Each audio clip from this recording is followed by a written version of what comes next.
Hello, everybody, and welcome. This is the Apostate Prophet. I hope everybody's having a good day. How's everybody doing? Good. Yeah, wonderful, fantastic. So, I'm kind of trying to organize this. I wanted to have somebody on with me. In fact, I think I'm going to have Mansour Ashkar, who is a Druze himself, who will most likely be joining me later. If he can't join right now, I will probably have him join later today or on the weekend or something. But he might be here in a little bit. Who is so Mansour Ashkar is a Druze himself. He has his own channel and all that. And but I want to briefly talk about the Druze here today because there's some really messed up stuff happening in Syria, and Israel started bombing certain locations in Syria in response to the Druze being attacked inside Syria by Islamists and by the Syrian government. Oh, Mansour is joining me just in a second here. Good, wonderful. So, how's everybody doing? Everybody's okay? Everybody's all right? Good. I want to cover some of the stuff that is happening in Syria today. I don't know how many of you have seen it, but so there is the Druze community, and I want to talk a little bit about who the Druze are, because lots of people don't know anything about them, understandably so, because I think there are only like 1 million or so of them around. And right now, the Islamists are trying to make sure that they also get rid of those millions, those million that are left there. The Druze are their own ethno-religious community, their own ethno-religious group in the Middle East. There are many of them in Libya, not Libya. There are many of them in Lebanon and in Syria and in Israel. And in Israel, they are living very, very freely and happily. In Syria, they have been living in some autonomous mountain area in the south. However, they have undergone repeated aggressions, repeated attacks, and right now, the certain Bedouin factions or certain Islamic factions inside Syria have started fighting with them and started massacring them with the help of the Syrian government.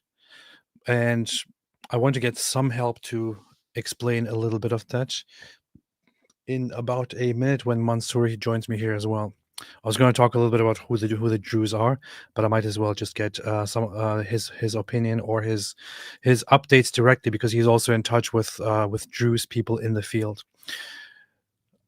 D says the videos I saw are horrific. I know I saw quite a few videos. I didn't want to look at all of them, but some of the videos going around are really, really, really messed up. There are videos that they are simply shooting on their phones and then publishing, where they are torturing, executing, or simply humiliating Druze civilians, and they're doing that gleefully, joyfully, just for fun, as it seems, while saying that they will get rid of them, that they are pigs, and so on. And Mansour, how are you doing? I'm good. Thank you for having me here, brother. No problem. Thank you for joining. Thank you for joining on such short notice. Yeah. We haven't talked before, you and I, but we have been in touch a little bit loosely. Somehow I feel like we did talk, but I guess just because we interacted, but you're right, we've never really been in touch like this face to face. That's true. So Mansour Ashkar, for all those who don't know, you are Druze, right? Yes, that's correct. Yes. Can you introduce yourself to everyone who is here who Of doesn't know? course. So I'm a Druze, born and raised in Israel, a former officer in the IDF, a member of the Special Forces, and I have my own YouTube and podcast channel as well that I started quite shortly after October 7, basically. trying to give a better picture about what's happening in Israel and the situation there from the perspective of military as well. And as a Middle Eastern that was born and raised in the area, I was a negotiator in the army. So I studied also the history of Islam, Christianity, and Judaism to understand how many cycles, and psychology, to understand how many cycles are in the Middle East. Right now, I have relatives in Syria, and I'm in touch with the fighters on the ground that are trying to defend their homes from these jihadists and from the government of Jawlani, basically, that is trying to come and for those who don't understand, maybe if you don't mind me just kind of throwing a bit brief about what's happening in Syria. Yeah, let's do it. So the government of Jawlani is a very radical Salafi, kind of religion. Now, that's the most extreme way of practicing Islam, you can call it, and they're trying to impose the most extreme Sharia law on all of Syria. And their goal is to make Syria basically, the way they see it, cleansed from anyone who's not Sunnah and from anyone who doesn't think like them. And the best place to start is with the Christians, the Alawites, the minorities, the Druze. The Druze were one of the only ones that did not really bend the knee and kind of stood and said, we're not going to allow this to happen. And then they decided to come and butcher and kill them all. They brought tanks, they brought drones, they brought artillery. So this is undoubtedly the government. It's not just, the Bedouin clans. The first round, when they were trying to massacre them, and we've seen these horrific videos, shaving the beards, killing people, kidnapping girls, same thing like we saw on October 7. It's the same kind of mentality, same backward, radical Muslim mentality. And they lost thanks to Israel.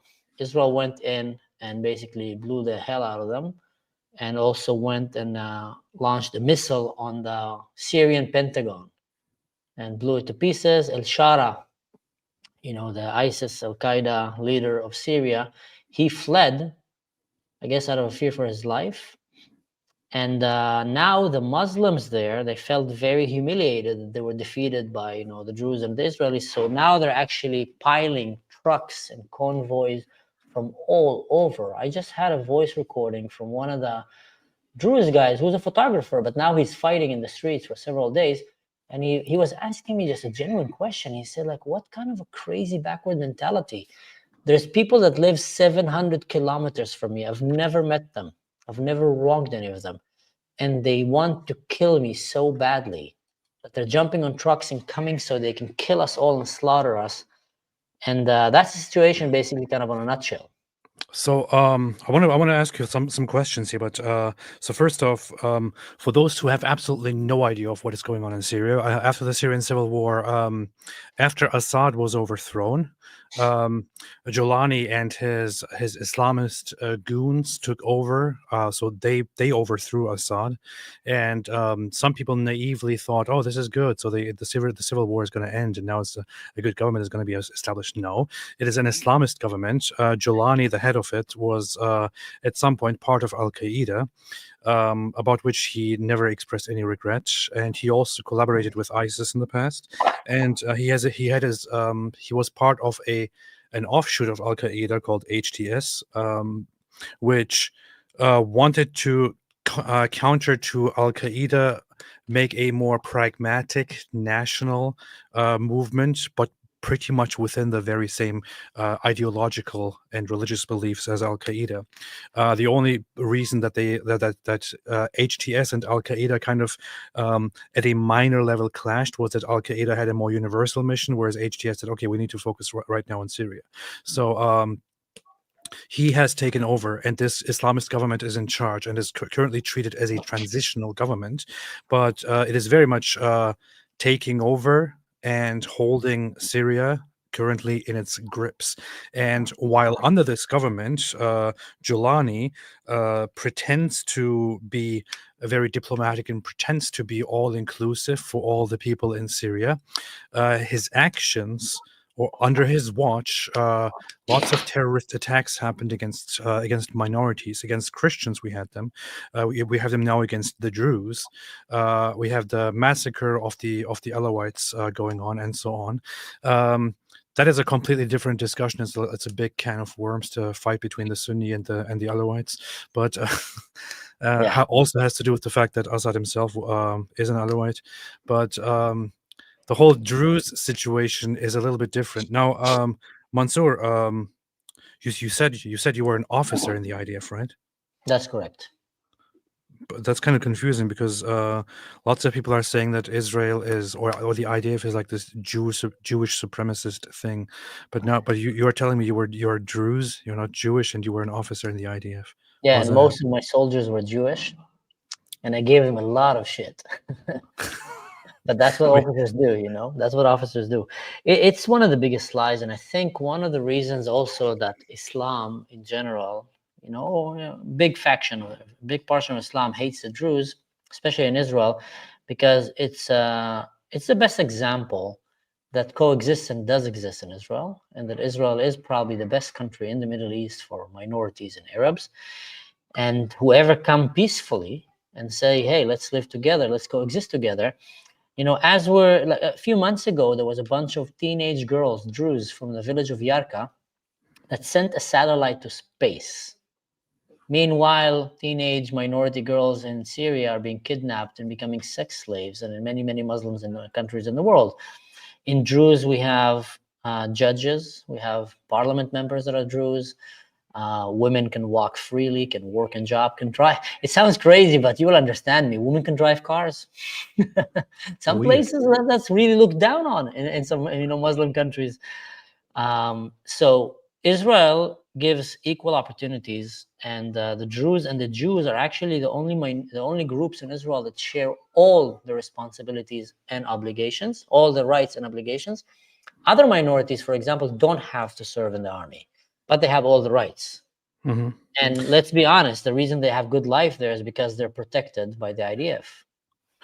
Now, some people say that, or some people think or have the assumption that Druze are just also another Muslim group, and we often see people say Arab Druze, and then they say Muslim Druze. Now, with Arab Druze, to my knowledge, there is no big problem because Druze and Arab is kind of ethnically intermingled, intertwined, or something. But Druze became its own culture after a while. But why do so let me get it from this angle. Over the last few days, I've seen many videos by Islamists, very horrific videos, by the way, but some just them standing around and shouting into a camera that they will go and kill these pigs, the Druze pigs, and these mustaches, and rip their mustaches off their faces and so on. Meanwhile, others here are acting like Druze are just another form of Muslim. But these Islamists describe the Druze as idol worshippers and so on. Lots of people obviously do not know what Druze are and what Druze believe. So how about can you explain the difference a little bit? Yes, so the Druze is considered a secret religion. And I have my theory why is it secret.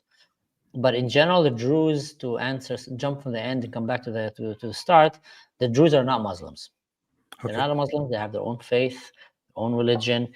However, under Muslim countries, being a non-Muslim, unless you're Jew or a Christian, is sentenced to death. You're a kuffar.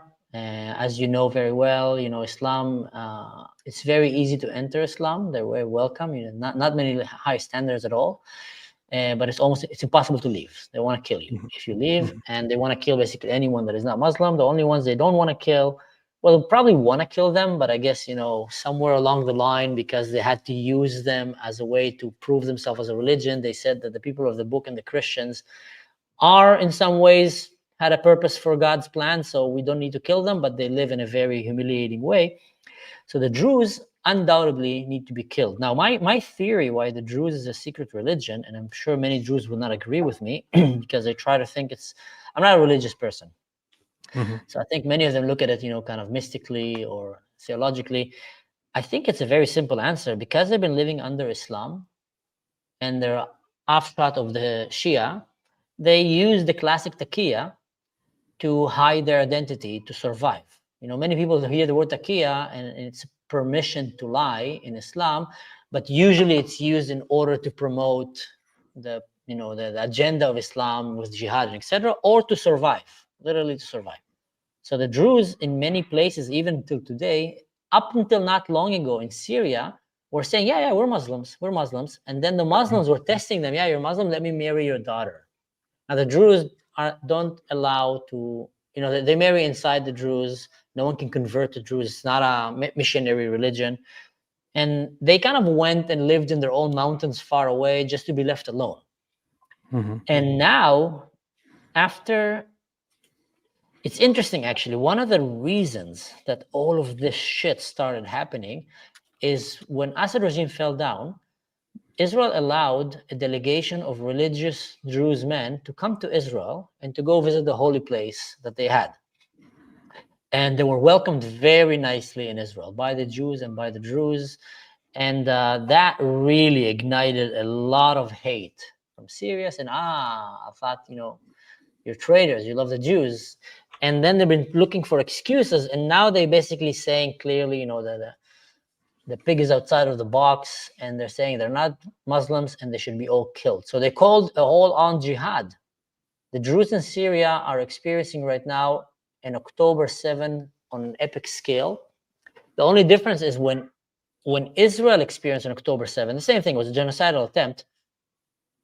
The first line of jihadists were stopped by civilians and by special forces. Many of my friends from my unit were one of the first to reach there, if it's by helicopters or cars, fighting few against many. We're talking numbers of sometimes 4 to 7 people against 200. And they took down a lot of them, but many of them also died. And then the main army came and contained the situation. So the genocidal attempt of Gaza was stopped with 1,200 civilians casualties.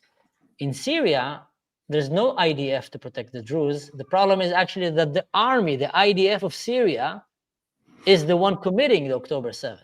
So that makes it even worse. So if Israel would have not intervened, the massacres would have been maybe in the numbers of tens of thousands, if not even more. I mean, radical Islam. When do you think will they stop? If they run to a place and they can kill, won't stop. It won't stop. It's like a plague.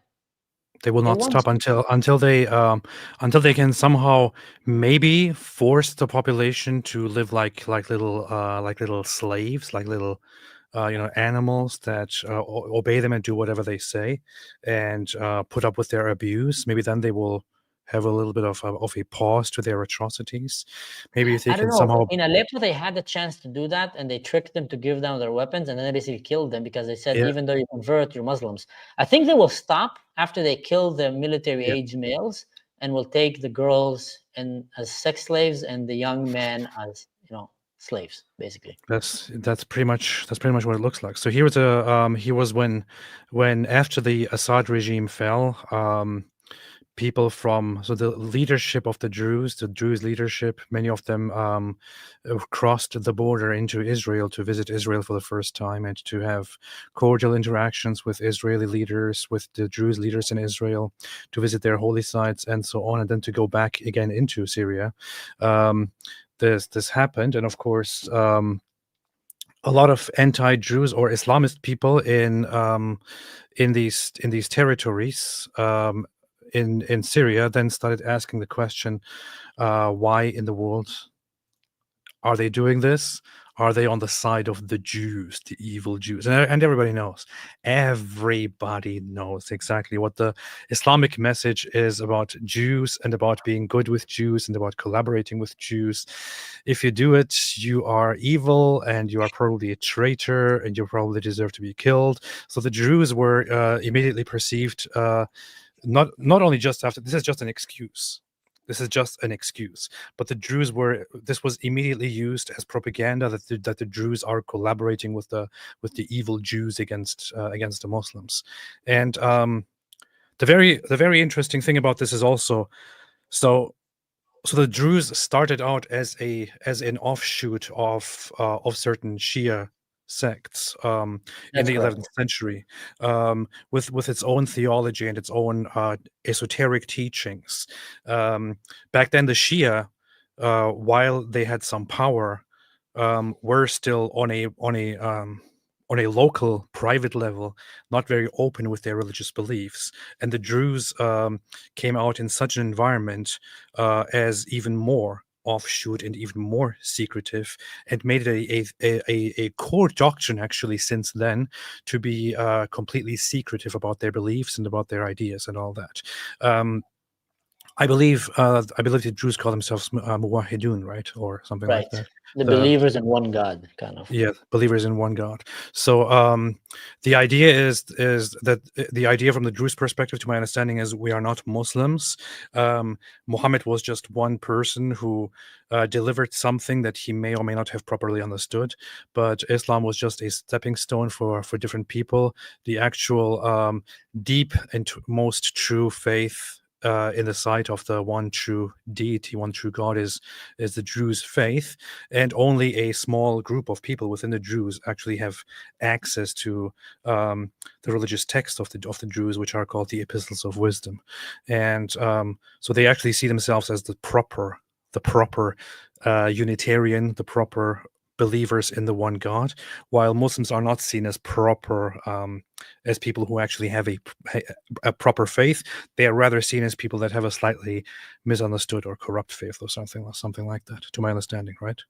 Pretty correct. I mean, I will add to that the Druze kind of believe that it's like 1,000 years old new age religion. They believe that God gave different religions, different groups of people, different prophets to come and point at the one God. You know, the Jews had Moses, the Christians had Jesus, the Muslims had Muhammad, and they also believe, you know, that the Hindus and you know, other groups have different ways of interpreting faith, and it's all pointing to the same direction. And then God gave them the secret understanding of what is exactly happening to put it all together, but that all religions are right, basically. And for a while, the Islam, al-Hakim bi-Amrillah, which was, you know, the ruler, the Khalifa in Egypt back then, which is a funny story about him. I don't know if people know that. He was a very controversial one. And one of the rules that he made, I mean, when I studied, that's, you know, what my professors for Islam told me, that he made a rule that it's illegal to make sandals for women. And one of the reasons, the main reason, was because women should not leave the kitchen, and they don't need to have shoes. And he was like a bit of a crazy guy. And then at a certain point, he was walking naked and he just disappeared into the streets. And funny enough, the Iranians believe that this is like the how do you call it? You know, the imam that is going to come back, the disappearing imam. The Mahdi. Yeah, exactly. So anyway, at a certain point, the Druze were asked a question and said, wait. You mentioned something about reincarnation. The Muslim asked the Druze. And the Druze said, yeah, I mean, reincarnations happen. There's a lot. They took everything from the East, from the West. They kind of mixed all religions together and took what they like and built a new religion. So then the Muslims asked them, wait, so can a prophet come after Muhammad? And the Druze said, of course, if God wants, and he wants to send the prophet, you know, in a different time to come and teach the people, of course. And that was the moment that they said that they are kuffars and Because you can't say you can't say Muhammad that is a the prophet came after seal of the Muhammad. prophets and he's the last prophet. And they started killing them. And then begun the 1,000 years of surviving a genocidal attempt under the Islam. And that's why they fled from Egypt and they went to Syria, Lebanon, and Israel, and mostly were hiding in the mountains, easy to protect these areas, and were farmers and fighters at the same time. And which explains what you're seeing right now in Syria, and that is, you know, the blessing and the downfall of the Druze. They're very proud people, and they would rather fight till the end rather than bend the knee to Sharia. And we're seeing it right now happening. They have about 60 tribes in Syria that are coming at them with the government, with military drones and tanks and I don't know what. And the Druze there have been in a siege for over half a year. They barely have running water. The fighters that are fighting in the streets right now, they have a small canteen and they drink one sip and give it to their friends. The people that I'm talking, there's different companies running in the streets fighting, and they go on rescue missions to rescue orphans, kids that just saw their parents being slaughtered. And now they're running with kids with them, trying to protect these kids and running away from these jihadists. But what makes it very difficult for them is that it looks like Qatar or Turkey, someone has been providing military-graded drones to these jihadists. So they're dropping at them from the sky and killing them. And It's making it very, very hard for them to move and defend one another in their own mountain. But they're still not giving up. They're still fighting until the end. And unless, I think when I speak to all of them, all of them are saying the only one that can save us is Israel. Israel is the only one that will save us. So let's get back to what's happening right now. So the media is really, really messed up. I guess over the last 2 years, it has become kind of normal to just talk trash about Israel in media as much as possible. So there have been some really messed up headlines about what's going on, such as amid sectarian violence, Israel bombs Syria, Yeah. or what is happen? Why is Israel claiming to protect the? It's like everybody knows exactly what's. Everybody familiar with the conflict knows exactly that the Druze are being massacred right now, and Israel had to necessarily step in and all that. And now it's a whole controversy. But let's talk about what's happening right now, because right now, after Jolani and his Islamist government promised to somehow establish peace and coexistence in Syria, now especially over the last few weeks, we have seen this incredible attack against the Jews. How exactly did this start? What exactly happened here? I see that from the Islamic side, I see some accusations such as that the Jews are provoking it, and that they are that they are fighting or something like that. But it seems quite obvious that the Islamists are making excuses and twisting things.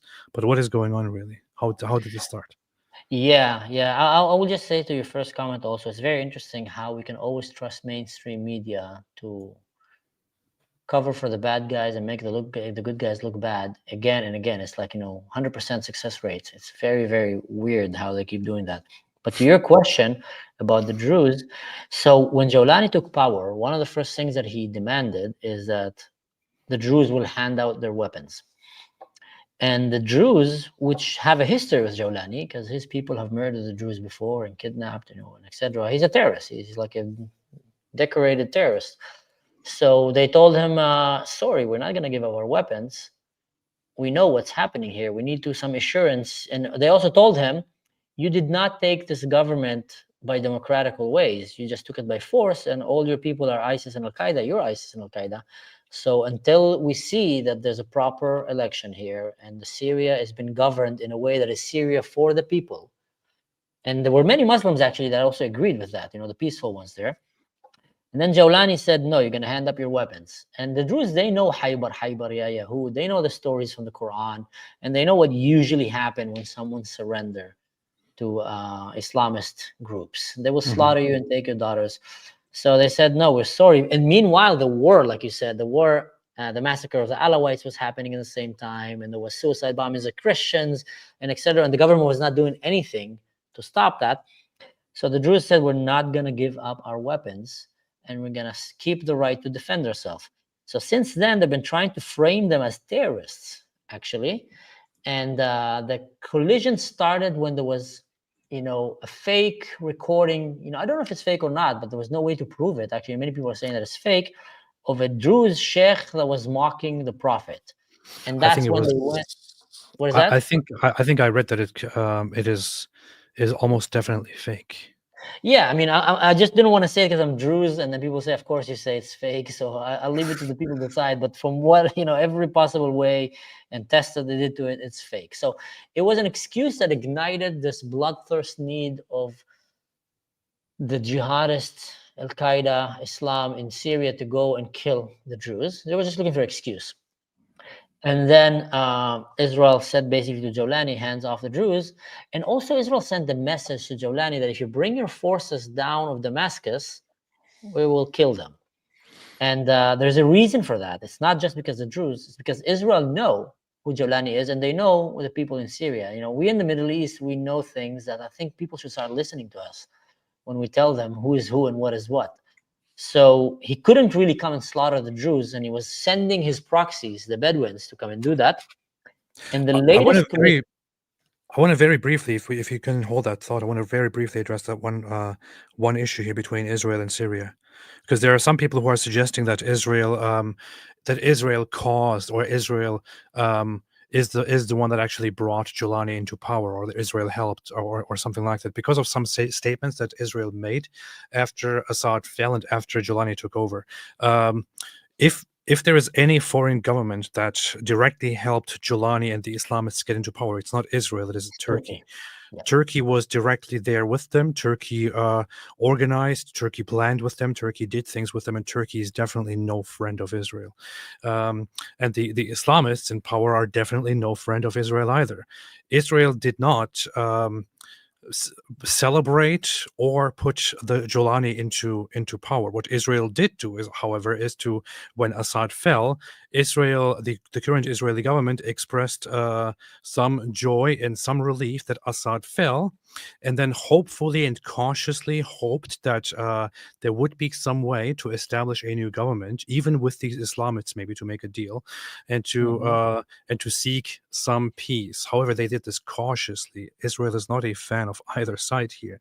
Israel, however, had a long conflict with Bashar al-Assad, who was a sworn enemy and who was together with Iran and the so-called axis of resistance and all of that. But nobody actually ever trusted Jolani and his Islamists to somehow now be these peacemakers and all that.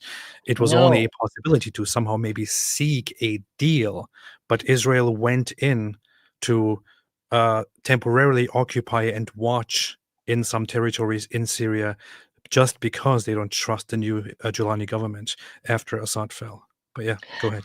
Let's talk also, maybe with your permission, about how failing our Muslim countries just keep again and again failing. Like, Jolani had the best opportunity in the world. Thanks to Israel, the Assad regime fell down and he took over the government, and Europe and America were all coming to him and trying to normalize the relationship. Israel came and said, yeah, let's normalize the relationship.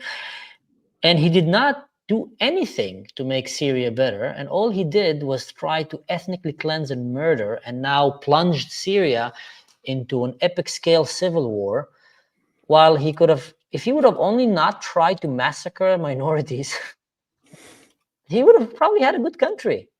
Yeah, a good start. And I'm sure that all of the world would have really went and helped him. Everybody, I think everybody would have wanted Syria to see it succeed, except for the Muslims. They just want to burn everything that they touch, in Syria, yeah. the radical ones. So it's just a crazy situation. And Israel knew that. Israel knew that they can't trust Jolani and they can't trust his people. And that's why, by the way, thank God, Israel doesn't listen to anyone when they want to do stuff. And they went and they did the biggest airstrike in the history of probably maybe until Iran, that they went and destroyed the entire military of Assad almost, all of his air force and a lot of stuff and chemical weapons that were trying to build and all these things. Because just imagine if it would have fell down to the hands of these hooligans. What would have been seen now? I mean, I don't think they can fly any of these stuff, but in general. It was kind of a funny thing, though. It was kind of funny. After Assad fell, Israel just went in and started mass bombing military locations all over Syria, and the world is like, "No, what are you doing? Stop! You can't do this." And Israel's like, "Okay, give us a minute. We'll just be done with this, and then we'll get out." Yeah. And they just keep doing it, and Jolani doesn't even say anything. He's just completely quiet, which is, of course. In general, the Syrian army is on the bottom of the food chain as an army right now in the Middle East. Like, they're the weakest in the Middle East. They have no training. There's a bunch of jihadists that literally barbarians, and they don't have strategy, no tactics, and they don't want to mess with Israel. I mean, that's going to be a very bad thing for them. And if you ask me, they're really pushing it right now, because I feel like Bibi made that promise to the Druze. He didn't really think it through that much. Like he said, it's the right thing to do, loyalty to my Druze people, our friends, our cousins. But he didn't really think that, these idiots will really come and try to slaughter the Druze. And now he's, stuck in the point where, should we really go and obliterate them? Is that where we want to go? I heard a funny, crazy theory today from an Israeli Middle Eastern specialist. He came in and said, if there is a chance even that Jolani have changed and became moderate, but he can't control his country, maybe he's hoping that by sending all these jihadists to the south, Israel will just get rid of all of them for him. Meanwhile, he will run away to Turkey, hide, and then come back and then he'll be able. And I was like, wow, that is a far stretch. But I mean, hey, I'm all up for it. Any one of these jihadists that goes to hell to meet 70 demon goats and he's the only virgin there, I'm for that. I'm for that. That's what they're gonna get. They're not getting any virgins, you know. So yeah, people will criticize Israel whatever they do, and I can say for a fact, Israel is the best country in the Middle East for minorities. It's the only place in the Middle East that minorities have complete freedom of religion, with all the problems that they have. You know, it's a country. It's like have a lot of downfalls, like any country. I want to. There's a very funny story behind. When I say funny, I don't really mean funny, but there's a very, very interesting story or history behind the Druze politics in this area. By the way, we talked over the last few years a lot about mandatory Palestine and how when the Ottoman Empire fell and the British took over, they had a project to establish a Jewish homeland in the region and all that. At the same time, there were also works in Syria under the French leadership and the League of Nations to establish different states, different territories within what is called Syria, such as Greater Lebanon, then a state here in the west for the Alawites. And this was very much done or designed with demographics in mind, because this western part here, there's a large Alawite population even to this day. And then there would be a state of Damascus, there would be a state of Aleppo, and there is something down here, which is Jabal al-Druze state. So the mountain, the Druze mountain, the mountain of Druze state, which was part of the plan around the city of Suwaida, which is right now under attack from Islamists today, because at that time, the Druze were the vast majority of the population here in this place. They were, I think, over 85% of the population, then Christians and very few Muslims.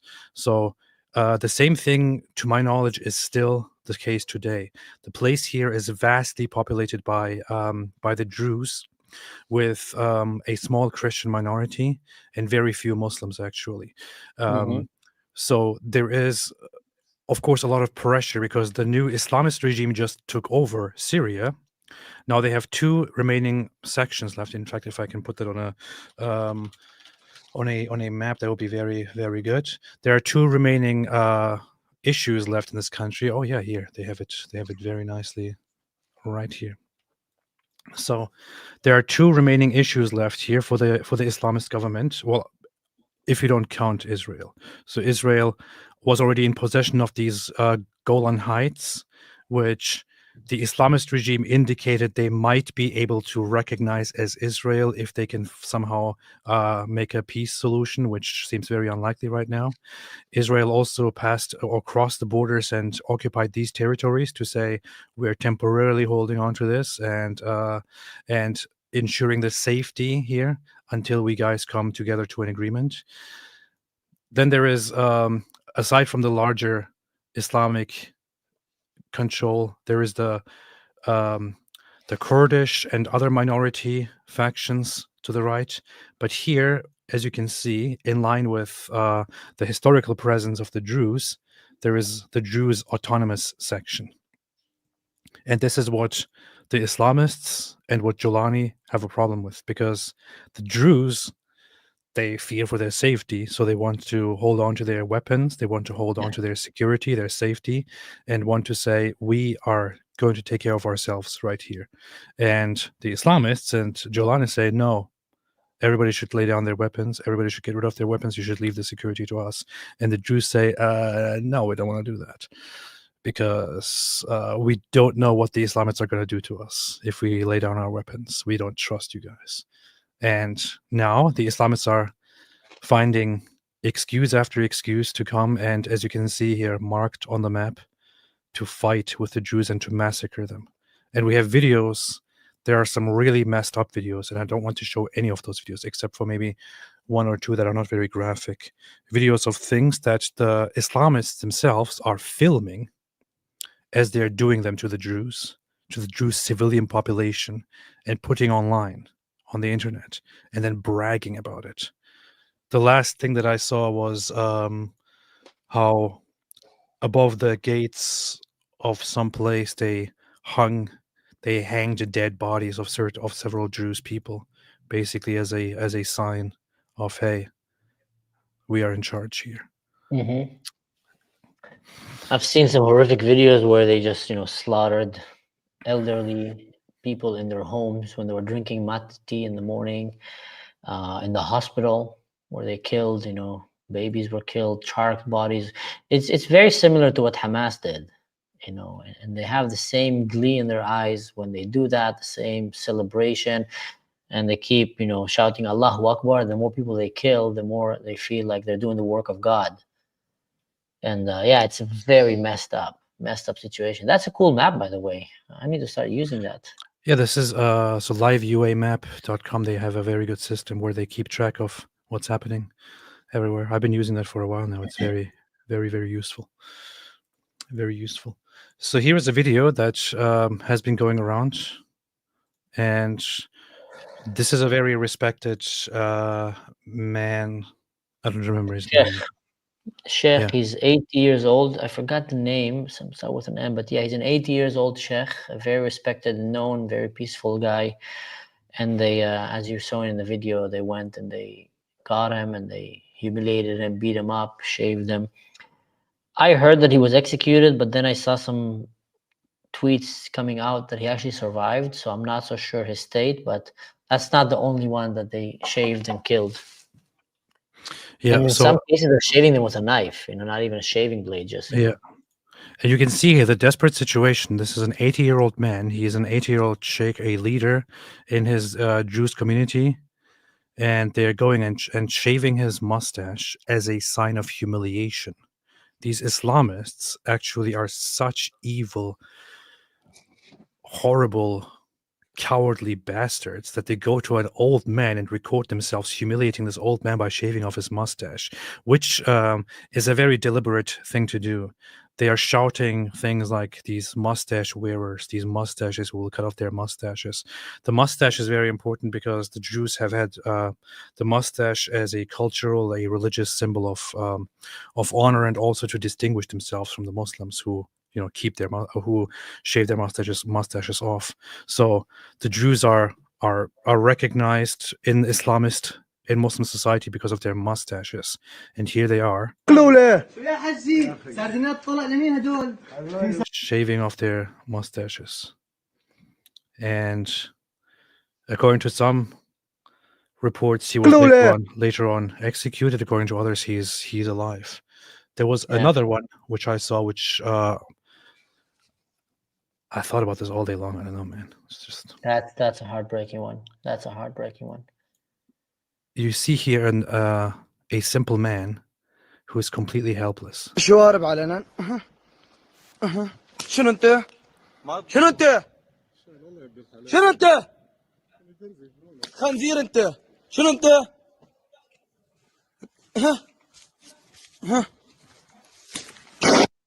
What is he saying, by the way? He's telling him, who are you? Who are you? And this guy is telling him, what kind of a question is that, you son of God? Like Ibn al-Halal, like son of dignity. He's telling him, like, what kind of an answer do you want from me? And then he slaps him and keeps telling, who are you? Are you a pig? And you can see he's actually trying to even talk, calmly and respectfully to them. Calling it Ibn al-Halal is like, son of dignity, or honorable person. Like it's a nice way to approach. Of course, he doesn't think they are, but it's just like you said, it's an evil. Interesting enough, when people see these images and they see these Syrian jihadists, and I've been saying that a lot because I live in Germany, and I tell a lot of people here, a lot of these jihadists that are seeing in Syria are in Europe right now. They're not that rare in Syria. And what's even very concerning right now is the question, is Syria becoming the next Gaza? Because you don't see almost any condemnation from the Syrian people. The media is all supporting that. There's a lot of Syrian people that are supporting that. And they literally maybe in some ways have sworn alliance to Al-Qaeda, because Jolani is Al-Qaeda. So Syria is becoming literally, and that's why I think many experts are saying that Syria is so close to an epic scale civil war. And it's not just a cool thing to say. I call Syria the Mad Max of the jihadist. It's the Mad Max of the Arab world. Yeah. Here you have them bragging about.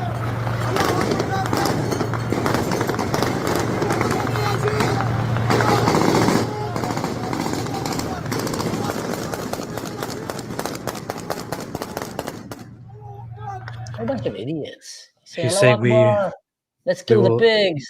We will behead the pigs. That's what he's shouting here. Yeah. As they are on their way to visit the Druze. Friendly people, after all. Yeah. It looks like they're just after peace here, man. All they want is peace, I really wonder if people understand in the West that the moment that these kind of people become a majority in your country, that's how your country is going to look. Yeah. That's how your country is going to look. There's no way that's going to turn the other way. Wherever it goes, it poisons and destroys everything, man. Yeah. It's very it's a crazy situation. And you mentioned something about the media. I was yesterday at the Charlie Kirk show. Charles Kirk. Yeah. So Charlie Kirk. Yeah. Yeah. Very, very cool podcast. And the guy there asked me a question. He said, not in any malicious way. He just said, Israel just bombed Syria. Why are you guys doing that? And I came and I said, it's very funny how your mainstream media choose to show you what they choose to show you, but they forgot to tell you that for the last 3 days, the Syrian regime have been, slaughtering Druze and Christians right, left, and center, trying to complete genocide, ethnically cleanse the whole mountain. And then Israel went and told them to stop, and they listened. So they bombed their Pentagon, and then they stopped. So... But the mainstream media, like you said, they like to portray anything that will make Israel look bad, and they will just really ignore anything that will make the jihadists bad. I saw a post yesterday on one of those very popular anti-Israel accounts, those anti-Israel news accounts, which just posted an image of a hospital, the hospital that was reported. Are there any details about that, by the way? So yesterday we saw videos going around of Druze seeking shelter in a hostage, and a woman or a nurse filming and saying, "We are in a desperate situation. We are all trapped here." Later on, a video started going around showing the people inside the hospital all dead. Is that accurate? Was that? As far as I know from the sources that I've been getting reports that is very correct. I've heard people for some reason saying it's not, but I've seen so many videos from different cameras, different angles, showing the same hospital with only dead people inside and outside. So, and it's not like I've seen this video before. So from what I've seen so far and everything I've seen, including a baby in a box and just dozens of bodies outside, the whole staff is dead. And I'm talking to the people on the ground in Syria. They're telling me the same. They're telling me the hospital's not operational anymore. The doctors and nurses were slaughtered inside. The electricity is down. They burned the place down. It's just not a functional hospital. So everything that I'm hearing right now indicates that they went and slaughtered the hospital and took it out of commission. Yeah. So I don't want to show the video here, but but in the video you can see, in the first video you can see a bunch of injured people and saying we are in a desperate situation. We have no way to go in the Suwaida hospital. And then later on a video comes out from the same place showing the entire place full of nothing but dead bodies, all dead bodies. And according to the local witness accounts, the Islamists basically were waiting outside and taunting the people, and eventually went inside the hospital and started killing everybody in there, from old to adult to young to child to baby. So some really, really, really messed up things happening there. And what I was going to say is, from one of these anti-Israel accounts, I saw a post yesterday just showing a screenshot of that hotel with people dead inside, and all it said was a hospital has been completely, or everyone inside this hospital has been killed in Syria, and so on. And the comment section, you should have seen it, is all, why is Israel doing this? Yeah, my God. You want to hear the craziest Muslim spin-off that I've heard? And Yeah. we're actually witnessing history in the making, guys, repeating itself. So in 48, the Muslims came and tried to basically genocide all the Jews. They lost. They ran with their tails between their legs. And then they called this the Nakba Day, because the Jews, basically kicked them out because they came to murder them. And many of them ran, actually. They didn't kick all of them, just told them don't come back. Syria now, they came to slaughter all the Jews, and then Israel intervened and saved them, and they lost the first, round. So now there's a lot of reports circling around these, Arab media outlets showing images and interviews with like poor Bedouins, and they're all saying that the Druze are trying to ethnically cleanse the Muslims in Syria, and that's why. How is it even possible? They're creating this in the second. It just shows you what a bunch of lies they keep saying. And I'm thinking, like, wait a second. You came with tanks on them, with military drones. They're a bunch of farmers in the mountains, and you came to kill them in their houses. You killed them in their houses. You butchered, you filmed, you recorded it, and then you lost. And then you're saying that they're trying to genocide you, and you're selling, and probably people are falling for that. 100%. College students in the US, easy will fall for that. That's like, yeah. You had over the last few days, lots of people saying, "Why is Israel is looking for another problem here?" Look at this one here. OSINT defender, supposedly an OSINT account. Israel, who less than a week ago was bombing Iran, is now bombing the military and government in Damascus that kicked Iranian-backed forces out of Syria. Israel once again proves that it will do anything to prevent a unified and stable Syria. 4,800 likes at this point. This post immediately comes while 356,000 views. Yeah. While the Islamists are massacring Druze, while the videos of them is massacring Druze are going around, after Israel repeatedly warned the Syrian government to say, step in and protect them, do not participate or else. And Israel then clearly showed, and we have also seen all before our eyes, Israel didn't need to show anything. We have seen clearly before our eyes, not only did the Jolani government fail to protect the Druze, we have also seen very clear evidence, proofs of members of the Jolani government directly going and participating in the massacre of the Druze there, upon which Israel said, okay, we warned you. Yeah. So Israel started bombing the hell out of Syrian government facilities and army facilities. And Israel actually started gradually even. In the beginning, they shot one warning missile to a field and a bunch of jihadists. Then they shot a tank. And then after a while, when they saw it's getting more and more, they just literally bombed the living hell out of their Pentagon.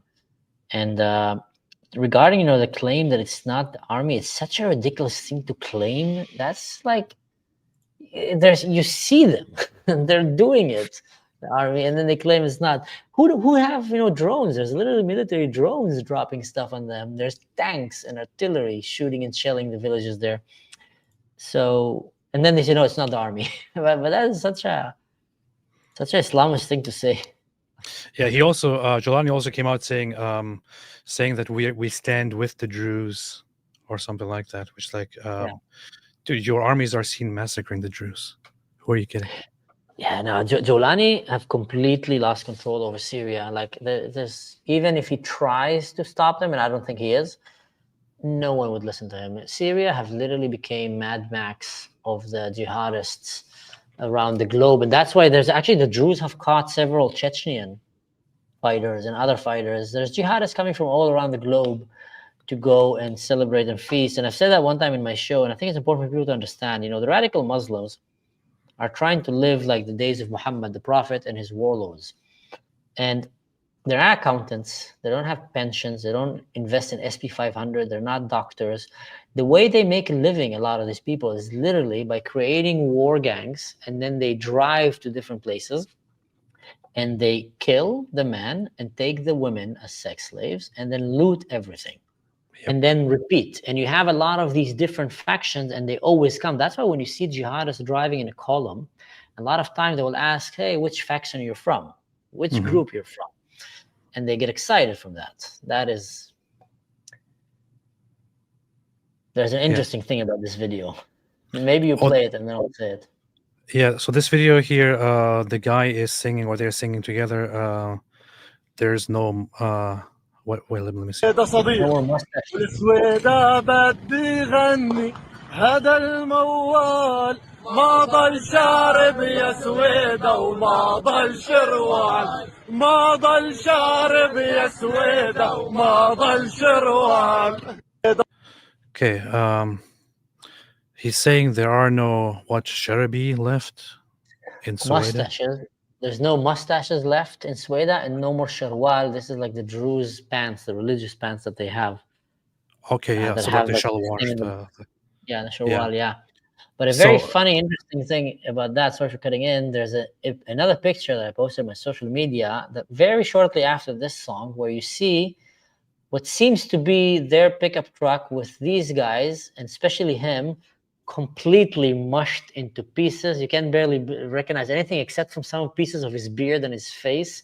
And it looks like Israel, shot a hellfire into his face. So that made me happy. That wasn't a good ending for him.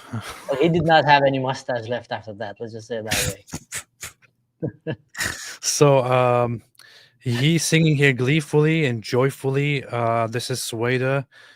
Sweden, once again, the city of the Druze. There are no more mustaches left here.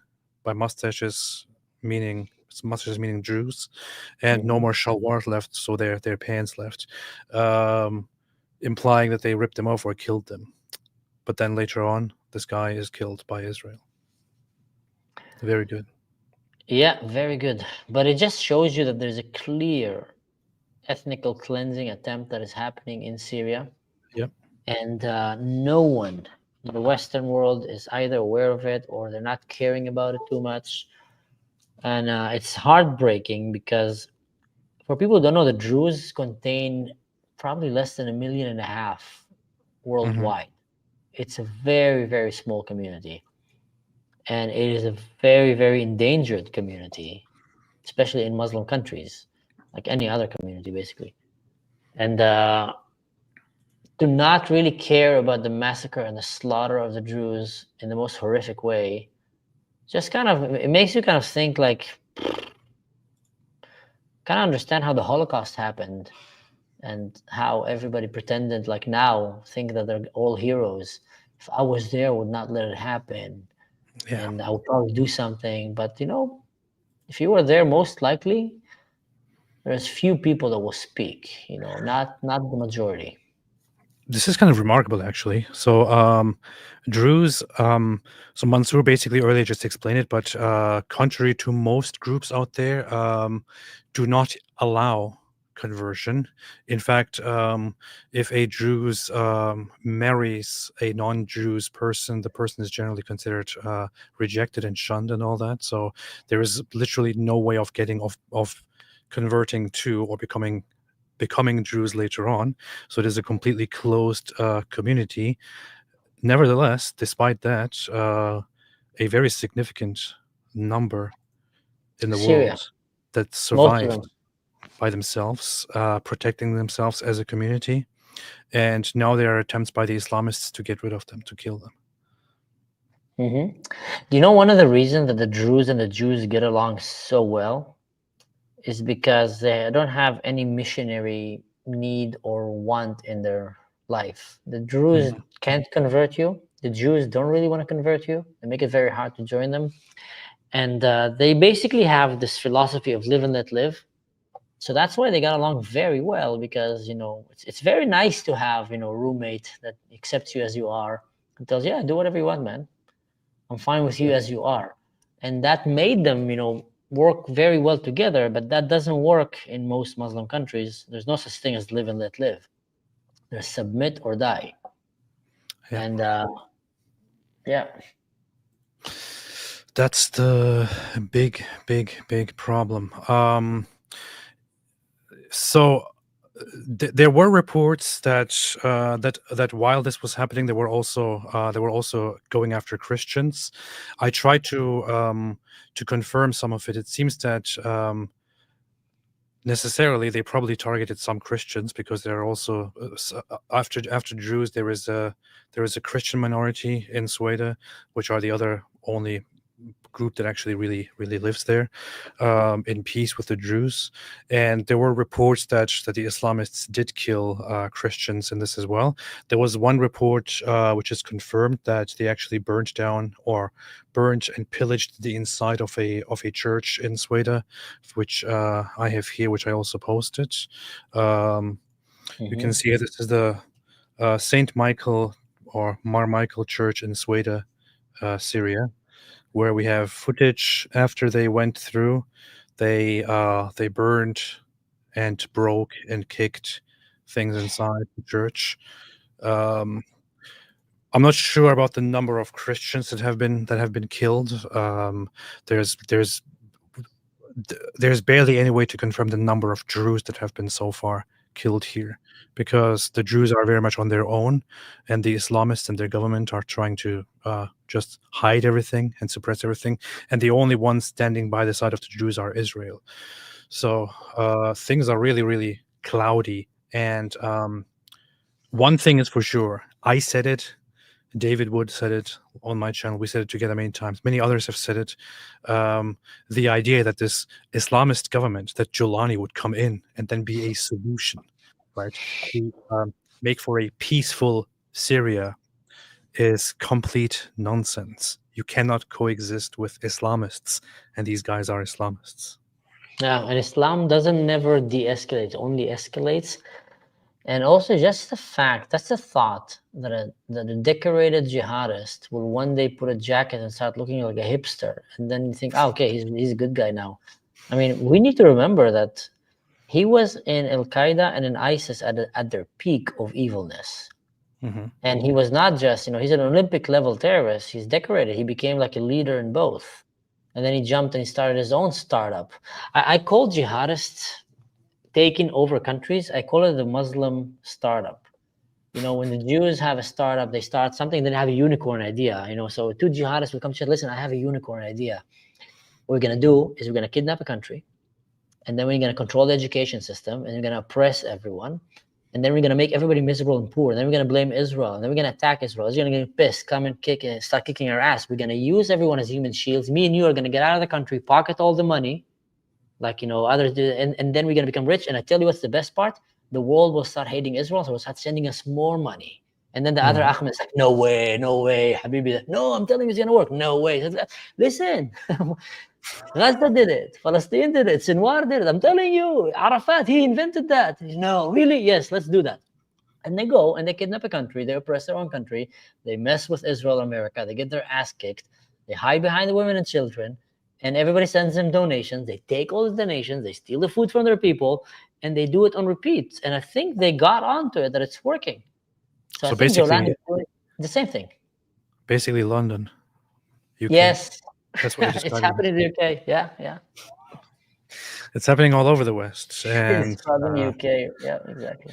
Yeah, this is what we need to put a stop to. I mean, I have been talking about this forever, for ages now. We're talking about it here all the time. This is how, I'm sorry to say, but this is how Islam functions. I'm not going to make a distinction here between Islamist and Islam. This is just how Islam functions. I'm sorry to say it.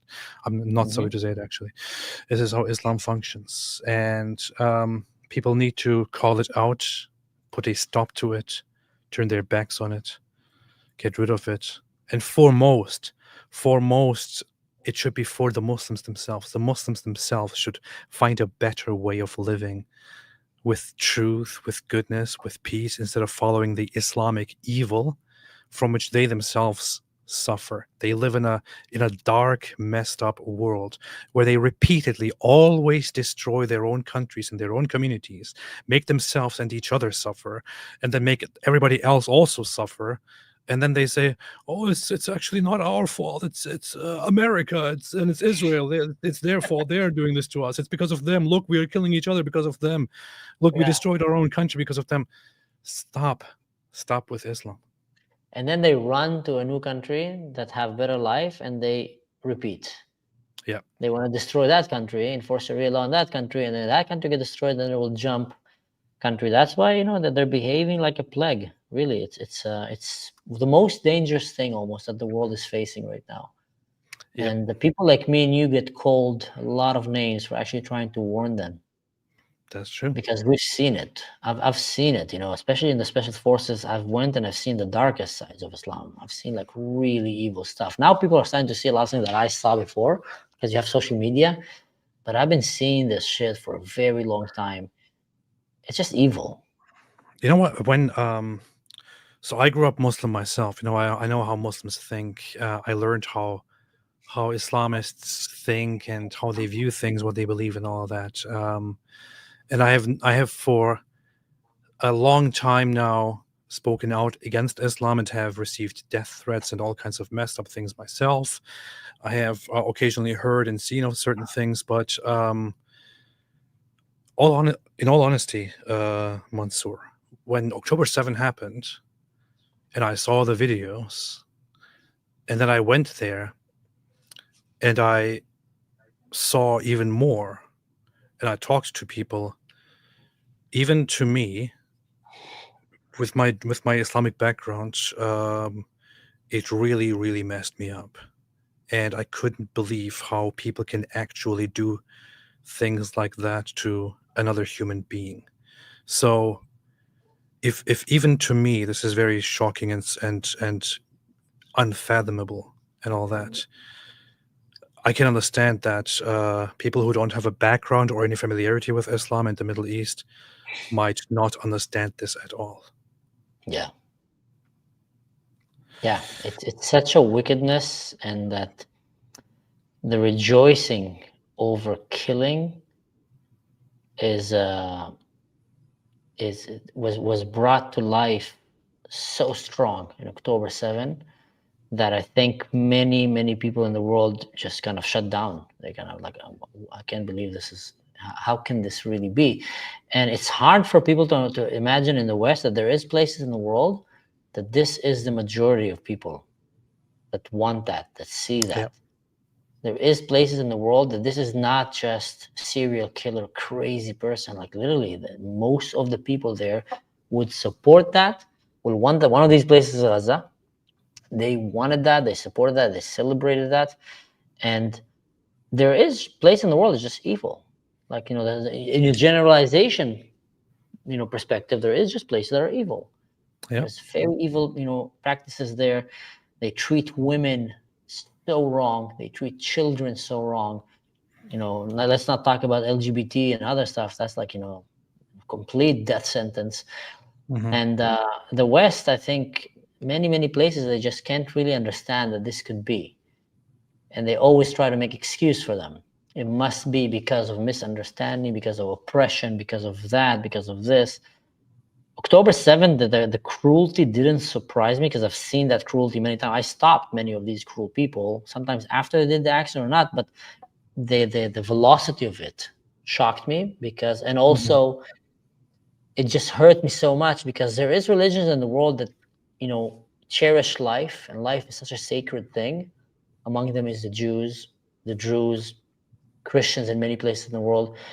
And seeing how they came and just rejoiced so much in the humiliation that they could cause, and how many can they kill and rape and burn and film themselves and laugh at them, just like these guys in Syria right now, singing and laughing about how can they kill and humiliate and etc.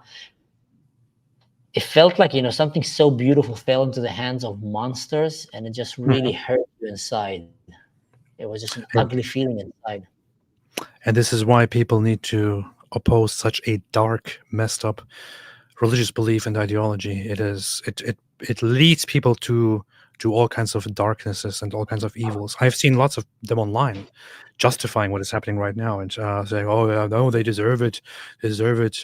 They are basically like the Jews. The Jews. They're this and they're that." And Honestly, the Jews are one of the best things that happened in the Middle East, and I'm saying this as an Arab. And it's so important. Seriously, Israel is the only hope for peace in the Middle East.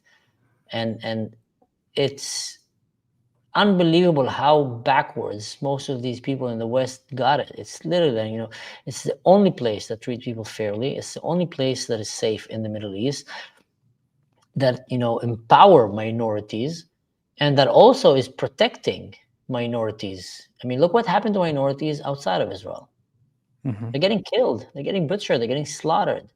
So just to think about how wrong can you get it, how wrong can you be. You've been to Israel, right? You said, Yes. was that your first time in Israel, this trip? Yeah. The first time. That was in a few months after October 7th. It was in at the beginning of 2024. Yeah. Wow. Have you been to Tel Aviv and some of Yeah. these places? I've been to, so we stayed in Jerusalem most of the time, but also been to Tel Aviv. I've been to some of the kibbutzim around the Gaza envelope. Went to where the Nova Music Festival happened, Reem. Went to Ashkelon, some of these places. Yeah. Mm-hmm. So you've seen Tel Aviv, for example. What a Yeah. liberal city. It's Tel Aviv. It's like Berlin, only without all the Muslim crazy guys and with a beach. That's kind of how it feels. It's with the better weather and the beach. Yeah. And it's a very modern place. It's a very liberal place. And then have liberal people around the world hating it so much. You couldn't get it any more wrong. It's Because crazy. they don't know anything. They don't know anything. In fact, I saw recently a religious Jewish guy who teaches Jewish stuff to people. He was saying that he actually doesn't really like Tel Aviv because it is basically no different from a regular European city, and it should be more Jewish in his opinion. That's what he was saying. But the irony of it was just very, very funny. Yeah, no, thank God that Tel Avivs are not listening to him. I love Tel Aviv. It's a great city. Mosh Cohen says, great Mansour, please help me connect AP to Khalifa. Mia Khalifa, he means the porn star. Okay, No, then don't there's a very good friend of mine, by the way. You should definitely connect with him. He's a Druze Israeli. His name is Khalifa. His podcast is called The Rebellion of the Caliphs. He's very active on Telegram, does a lot of translations, etc. Also, very knowledgeable guy about the Middle East. He doesn't look anything like Mia Khalifa. He's actually a shepherd. He's actually a shepherd. He has a big beard, and he's a real shepherd. A brilliant guy. You should. You have good English. I'm glad you clarified that. But yeah, connect me. You got excited for a second. You got excited. No, Yeah. no, I didn't. She is such a dumb girl. She is really, really bad. She is really, really, really messed up. I mean, she doesn't live in Lebanon because her own community will not accept her. They would mistreat her horribly. They would kill her. And so she goes to the West, and then she talks trash about the only people who wouldn't mistreat her in the Middle East. In defending the people who would kill her. Yeah. What a... I don't even know what to say, man. Seth, that real XY says, a fatwa issued authorized the killing of Jews for criticism of Muhammad. Mansour in Germany also. Shabbat shalom. Shabbat shalom. So I deliberately don't want to talk much about Jews' beliefs, about different religions, about Islam and all that, because I don't want to contribute in any way to any rumors and hearsay or hostilities against Jews by certain people here. But the Jews have a long history and a tradition of establishing certain fundamental moral values, such as respect and dignity and all that, while being completely respectful of other people's religious beliefs and simply leaving them to the others and just to furthering their own community and their own goals and all that. It would be very stupid to this claim by these Islamists that the Jews would somehow preach to their own community all kinds of bad things about Muhammad, and which ceaselessly or unnecessarily mock him and attack him, and then agitate people and all that, considering that the Druze don't even, to my understanding, to my knowledge, don't even engage much in religious teaching and religious preaching, but rather simply live life with basic moral values. Most Druze people are not even allowed to be religious. They're kind of just live your life, be respectful, be honorable, and that's it. But just the notion that it's okay to go and slaughter a whole group of people because you believe that someone insulted your prophet, and then everybody run along with that.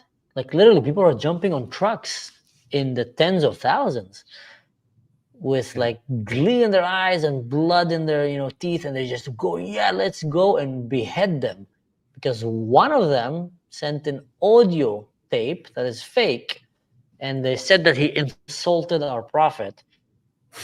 Like, tell me you have a problem with your religion without saying the word problem in religion. Like, how? This is like insane. Insane. It is a completely unstable, messed up religious system, which just. What do you think about do you think that eventually a solution should come where the Druze are independent from Syria, from the Syrian government, if the Syrian government continues like this, and they have an independent, autonomous or independent territory adjacent to Israel, where they can work together with Israel and protect themselves from stuff like this? I'm sure that you will agree with me on that, and I think it's important for the viewers also to hear.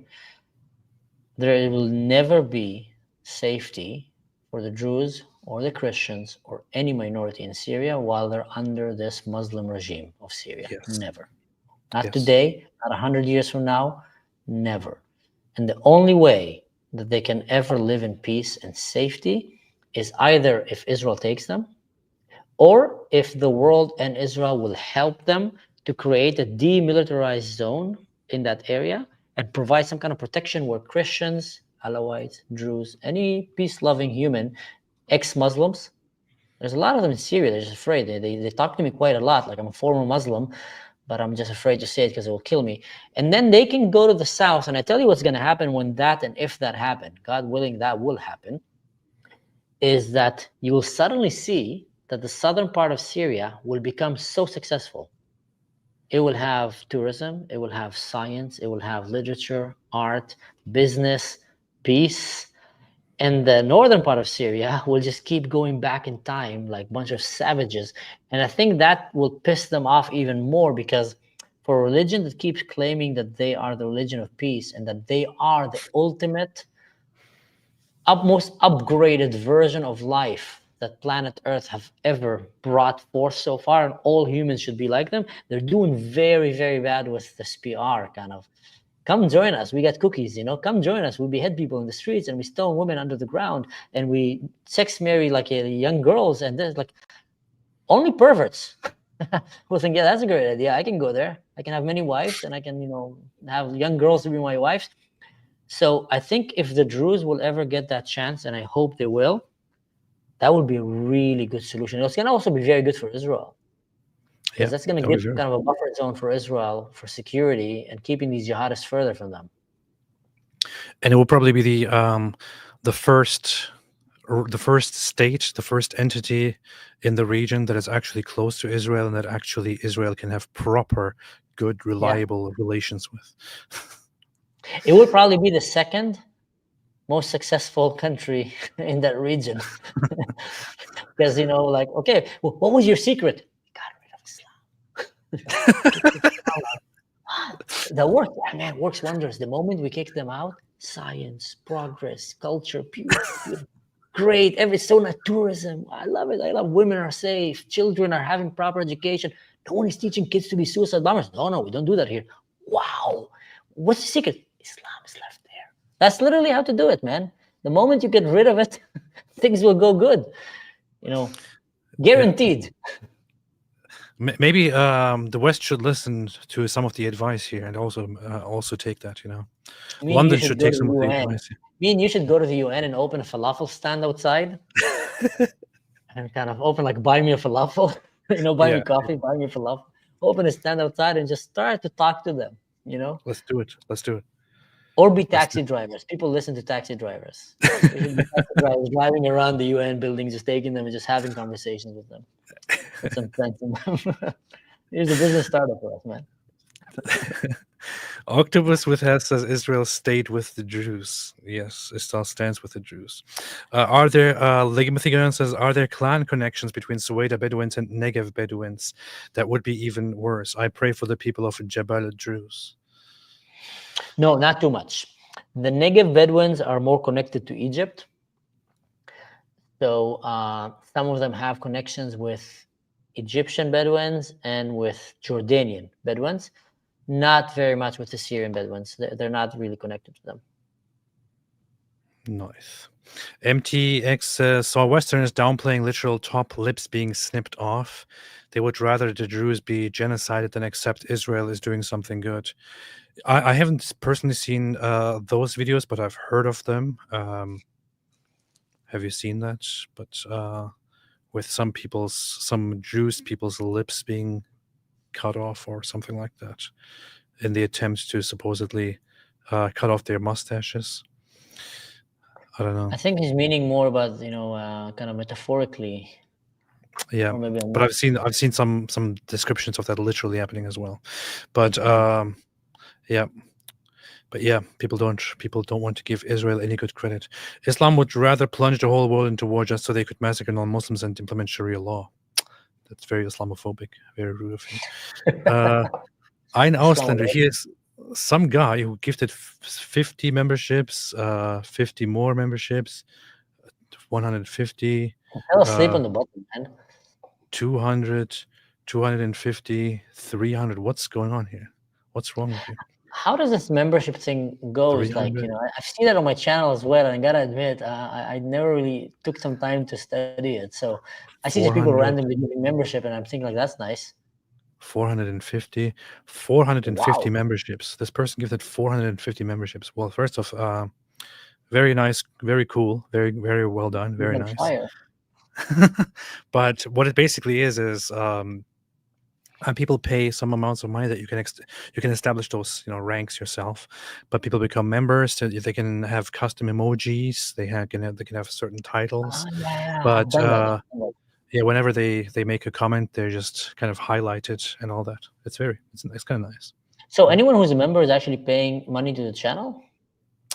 Yeah, mostly to the channel, but part of it also goes to YouTube. Yeah, of course. That's great. Okay, now I know to thank them next time. Torah is the world gifted 5 memberships and another 5 memberships and another membership, 12 memberships. People just giving out memberships here now. I love Torah. He's a good guy. Nice. Thank you, Torah. Rachel says, AP, I'm traveling to Israel next week, staying in Jerusalem. Any tips apart from don't go? No, definitely do go. Definitely go to Jerusalem. Right now, I think the best time to travel to Jerusalem or to travel to Israel in general was the months after October 7, because I think lots of people were afraid to go, but those were also the best times to go, probably. Right now is probably still a very good time to go, but go. Support the businesses, support the people, and also go and take in and see the beauty of Israel and the beauty of Jerusalem for yourself. Interact with the people. I was amazed when I went there, and nobody's paying me to say this, which is, of course, something I would say if I was paid. But go there, take it all in, enjoy it. But make sure if you go to Jerusalem to also go to the Yad Vashem, the Holocaust Museum memorial there, and to see as many religious and holy sites and historical sites as possible. And I would even add to that what you just said. Guys, Israel is probably safer than most places in Europe, if not. I feel safer as an Arab in Israel than in Europe. Especially as someone who's outspoken and speaking, publicly about the things that we talk about. So Israel is a very safe place. And just in the media, they make so much focus, of crazy stuff. So people thinking they're going to literally a war zone with sandbags everywhere. But it's a beautiful, safe country, very friendly people. And just like, AP said here, go to the Holocaust Memorial. That's a good experience. good. I'm not talking like in a fun way, but just a life-changing experience. It's very important. Do it.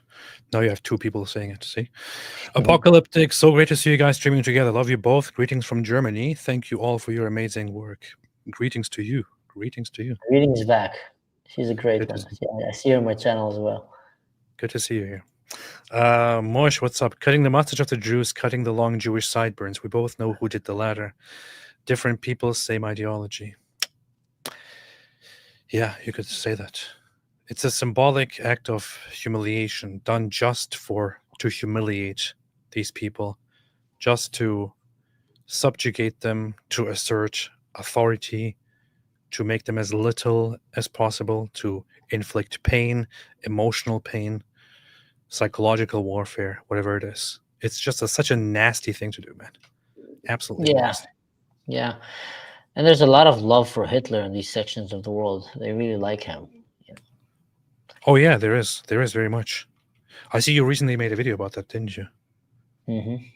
Yeah, I pissed off a lot of people. I basically said that probably 80% of the pro-Palestinians in Europe love Hitler. Might be true. Seth at Real X Spy says Bishop Antonius said Greek Eastern Orthodox Sweda, we will remain in the mountain until the end. God help us, from X. Oh yeah, I saw that just before I went live. I couldn't really look into it. Bishop Antonius. Yeah. Actually, if you don't mind me saying a few things about that, there is several Christian men who died recently fighting alongside the Druze in Sweden to protect their mountains. There's several recalling of incidents, that I've heard like from numerous sources, that some of these jihadists captured a house of a Christian family and basically kept torturing them for the fun and used it as a base. And, doing all the things that we know that they do with girls and women in front of their husbands, and kept, fighting. So the Christians in El Sueda as well are in grave danger if it fall completely into the hands of the jihadists. But that's in general, all the Christians in Syria are in great danger with this kind of government. Sooner or later, it's going to explode in their face. Yeah, I see that. I saw this post. I haven't checked the actual source yet, but Bishop Antonius Saad of the Greek Orthodox Church, in response to the ongoing Syrian jihadist attacks against Druze and Christians in Sweden, said, "We will remain on these mountains until the end. God is with us." Powerful. Very, very good. Yeah. Very nice. Sweda demographics. Let me check that quickly. I really wonder right now.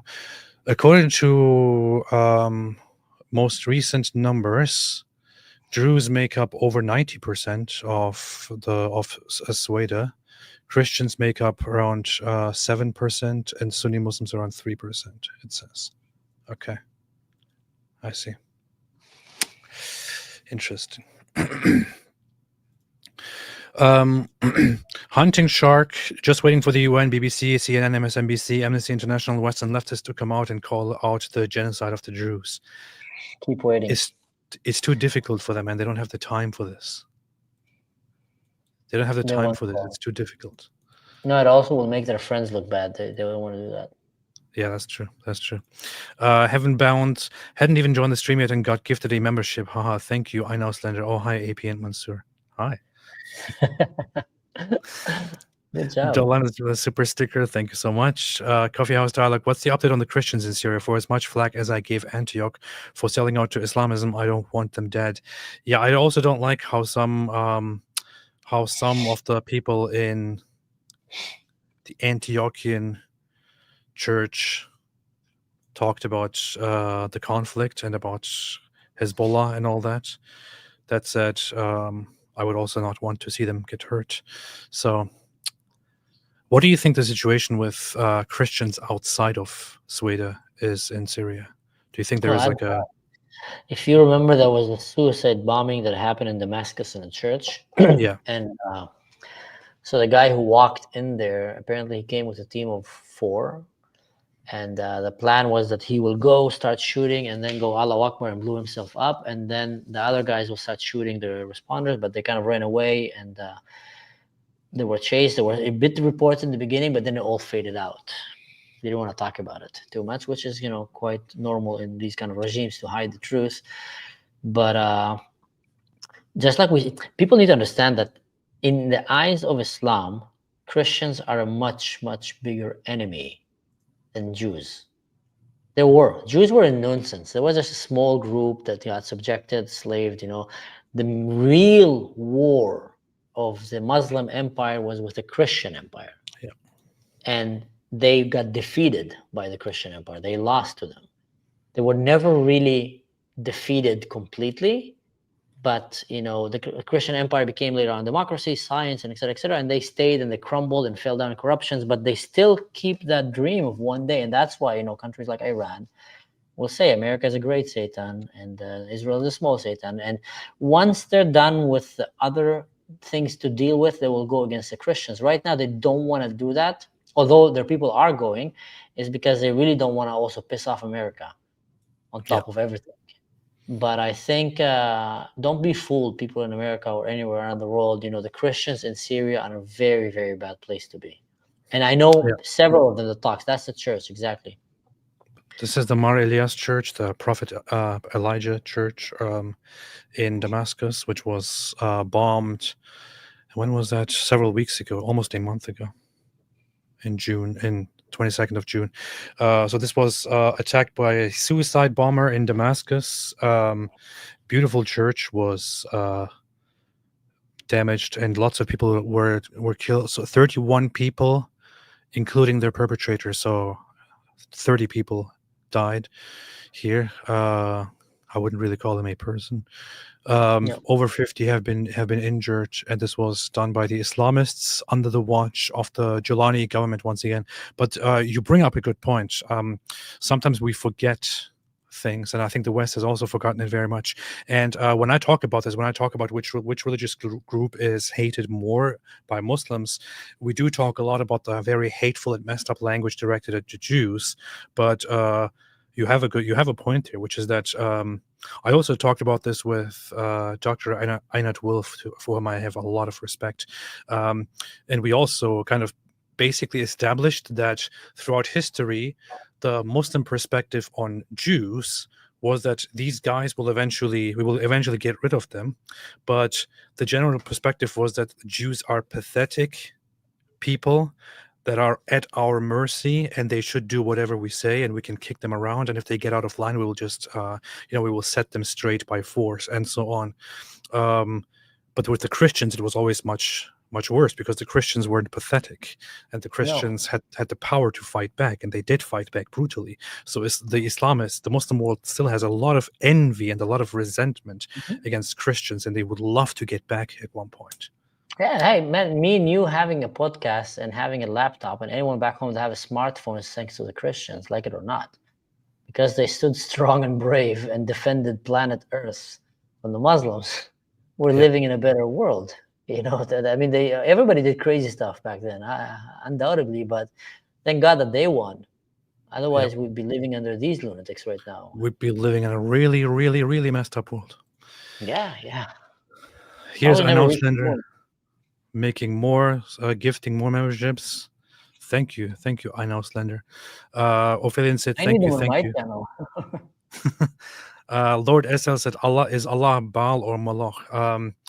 So Allah is, I'm only speaking for myself now. I don't want Mansour to get any hate for this, but obviously, before the rise of Islam, the Kaaba was a temple that was dedicated to the worship of Hubal, and Hubal is most associated with being a pagan polytheistic Arab deity that is often associated with Baal in the Bible, because these are deities that are simply adopted from certain Levantine religions, from Canaanite religions, and all that. So polytheistic beliefs were very much known for syncretism and for taking a god that some others believe in into their own religion, into their own culture, because they didn't have the whole idea that our God is true and all others are false. They thought they were probably endless gods, so they would accept one god from here and one god from there and so on. And Hubal is probably the Arab way of speaking about Baal in the Bible. So it's very, very likely that the Arab polytheists around the Kaaba were worshipping their own perception or their own version of Baal, whom they called Hubal. And he was the god of the Kaaba and also had daughters in their culture. And Muhammad then took over that religion and turned Hubal into the one god, basically. Dissociated lots of the polytheistic aspects from Hubal, turned it into a monotheistic religion, but also kept the holy place that is for Hubal and many of the traditions that were established for Hubal, and thereby created a new religion that is supposedly Abrahamic, that is supposedly bound to Judaism and Christianity, but that is actually basically pre-Islamic polytheistic worship of messed up entities. So that is the very likely explanation here. But I'm only speaking for myself. This was very Islamophobic, I know. I studied the exact same thing in university, and they said it 1-to-1, like you said. So the scholar and the academy who study history, that's how they see it, because there's just a lot of evidence. Alhamdulillah, exactly. What is that picture that you have on the right, on the left? Which behind one? You? This one? No, the other left, other right. Yeah. This one yeah. here? Yeah. Is that a saint? Yeah, he is.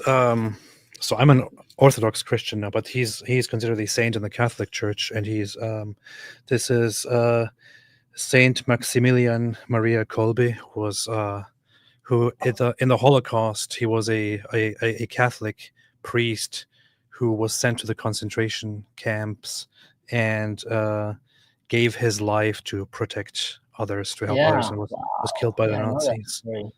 Crazy. I didn't know that you're a Christian. Oh yeah, I used to be an atheist, and was an agnostic for much of the last 10 years or so. I recently, half a year ago or so, started converting to Christianity. So wow, I am now. You want to hear a crazy story about Christians in Syria that my friends just shared with me? Wow, I didn't know that. I always thought you were an atheist, but I haven't studied too much. So my contacts in Sweden who are fighting alongside Christians said that one of the Christians in his group that's fighting alongside with him told him the story that during this invasion, the Muslims came and took his house and started, kind of humiliated them and started mocking him in front of his wife and his daughter, telling him, build a cross for us. And he kind of built, and they said, okay. Called the daughter and says, would you like us would you like to see us crucify your father with nails, just like Jesus Christ? And started playing with them. Meanwhile, they were just, toying with them. And then they wanted to take the phone from the daughter, and the daughter, she's a little girl. So she was telling them, please, it's my phone, kind of just innocent girl. And then the mother said, please take my phone, don't take hers. Mother instinctive kind of thing. And then they looked at the mother and smiled and says, we're going to take your daughter.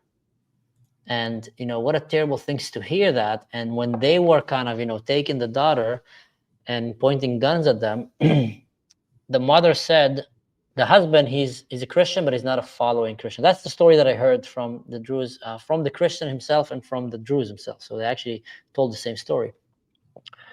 And the mother went on her knees and said to her husband, let's start praying. And he said, don't pray. They'll hear us. They'll kill us. That's not a time to pray. And then the wife came and told him that is exactly the time to pray. Wow. And she started praying. And while she was praying, the Israeli airstrike landed right outside their house, blowing explosions. These guys got so scared, they ran away. So they see that prayer in a way as the way that saved them. By praying, and she prayed, to Jesus and through Mary. I'm not so sure which group which affiliation she goes to, but that's just one of the stories that are happening right now with many Christians and many Druze there. They're all just praying to God to rescue them. Wow. And they all are also saying the only one that is probably going to come and do that is Israel. Wow. Yeah. Thank you for sharing that. That's very. It was shared with me today. That's wow. That's very, very. That's beautiful. Thank you. May I pray that all the people in Syria, in Israel, in the Middle East find peace, and that these monstrosities end, that there is an end to this Amen. soon. Amen. YMP says, is Israel able to provide supplies to Sweden? I think they have been actually kind of they have established a little bit of a corridor of giving Air safe supplies passage to mostly, people. but Yeah. if you ask me, not enough. I would wish to see more. There's something happening behind the scenes there. But in general, yes, there have been supplies and also firepower to protect them, but it's not enough. I was wondering what the religious parts, what the rabbis in Israel will say about the whole issue. I saw a report earlier that the prominent rabbis of Israel all support standing up for and defending the Jews in Syria, which was very refreshing to see. And so the Times of Israel has an article now which says prominent Israeli rabbis back intervention in Syria on behalf of the Jews, and the reasoning is very simple, which is to help, to stand up for those who are oppressed by the evil ones, to help the Jews who have proven over and over again that they are our friends, and so on. So it's good to see. In general, the Druze have become one of the most loved religions in Israel. Some Jews love the Jews more than they love the Jew themselves, because throughout all the wars, and all the tragedies, we stood side by side with our Jewish brothers. But October 7 was the peak where many, many Druze lost their lives because they jumped out of their beds, kissed their family goodbye, and just went into the pits of hell to rescue Jewish mothers that were locked in a bomb shelter with a bunch of jihadists that want to go in and kill and burn them alive and rape them. And again and again, the Druze just went and fought bravely and rescued and saved and stood shoulder to shoulder with them when the whole world hated them. And the Jews lately have just seen that overwhelming love and support. And the Jews are so used for people in the world to hate them. But when they see someone that loves them, it touches them. It grabs a good spot in their heart. And I know that because I live with many, many of Jews. Most of my friends are Jewish. And with that, rabbis came, secular people came. The support that the people of Israel are having for the Druze is insane. It's in the government decisions making where that's where politics come in and world pressure, and you have America saying things, or Saudi Arabia saying things, Turkey. There's a lot of things behind the scenes happening. That's where things get complicated. But from the support of the people, they love Israel. And also I think a lot of religious people in Israel are starting to say that Israel is behaving right now like they're supposed to be, light to the nation, by going and sticking out. Israel have no logical reason to go and defend the Druze in Syria. It's an enemy country. It's citizens of an enemy country, and the regime of that country is killing its own citizens. No reason. And on top of that, they're already engaged in 650 days of ongoing war in several fronts. Their soldiers are tired. They're running, lower on ammunition.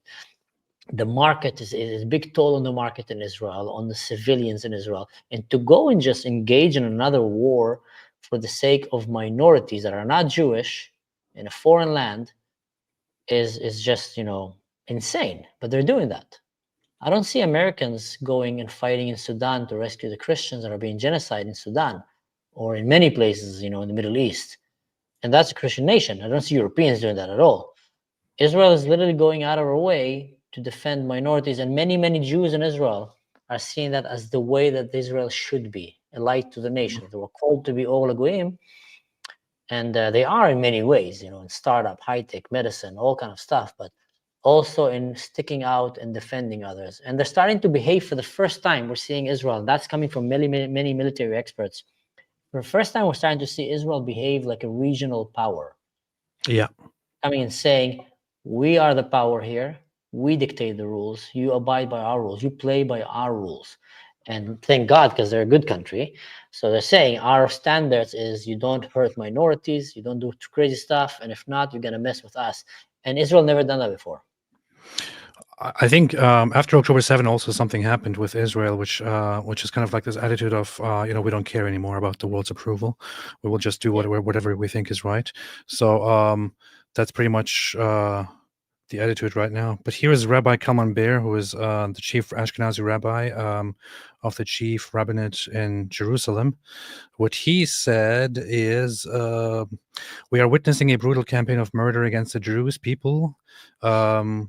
These are acts that we and all religious leaders around the world must not ignore or remain silent in the face of. We have seen savage beasts descend in fury upon innocent civilians without distinguishing between man and woman, elder and child. We are reminded of the dark days of history when bloodthirsty nations committed similar atrocities and the world was silent. He said, so more than 350 people had been killed this week in clashes between Druze and Bedouin fighters in Syria. According to the Monitor, 189 of those are regime troops officials, while another 79 Druze fighters, 55 among civilians, 27 summary executions. The Divine Commandment. Way higher, by the way. Yeah, probably much higher by now. This is also like a day old or so. The Divine Commandment, do not stand idly by the blood of your fellow, obligates us to raise a cry and stir the conscience of the entire world. Ber writes, quoting Leviticus, and describes the violence against the Druze as ethnic cleansing. We must also remember that some members of this community and their relatives live among us and are bound to us in a covenant of blood, forged in shared sacrifice for the existence of the state of Israel. He's talking about the Druze. Very, very nice. You know something interesting about genocide attempts in the Middle East? In the last 2 years, I think there was 4 genocide attempts in the Middle East. And all 4 of them were stopped by Israel, not started by Israel. Hamas tried to genocide the Jews. It was stopped. If they could, they would. Israel stopped them. Hezbollah had a plan to genocide the Jews. Israel stopped them. Iran had a plan to nuke the Jews and genocide them. Israel stopped them.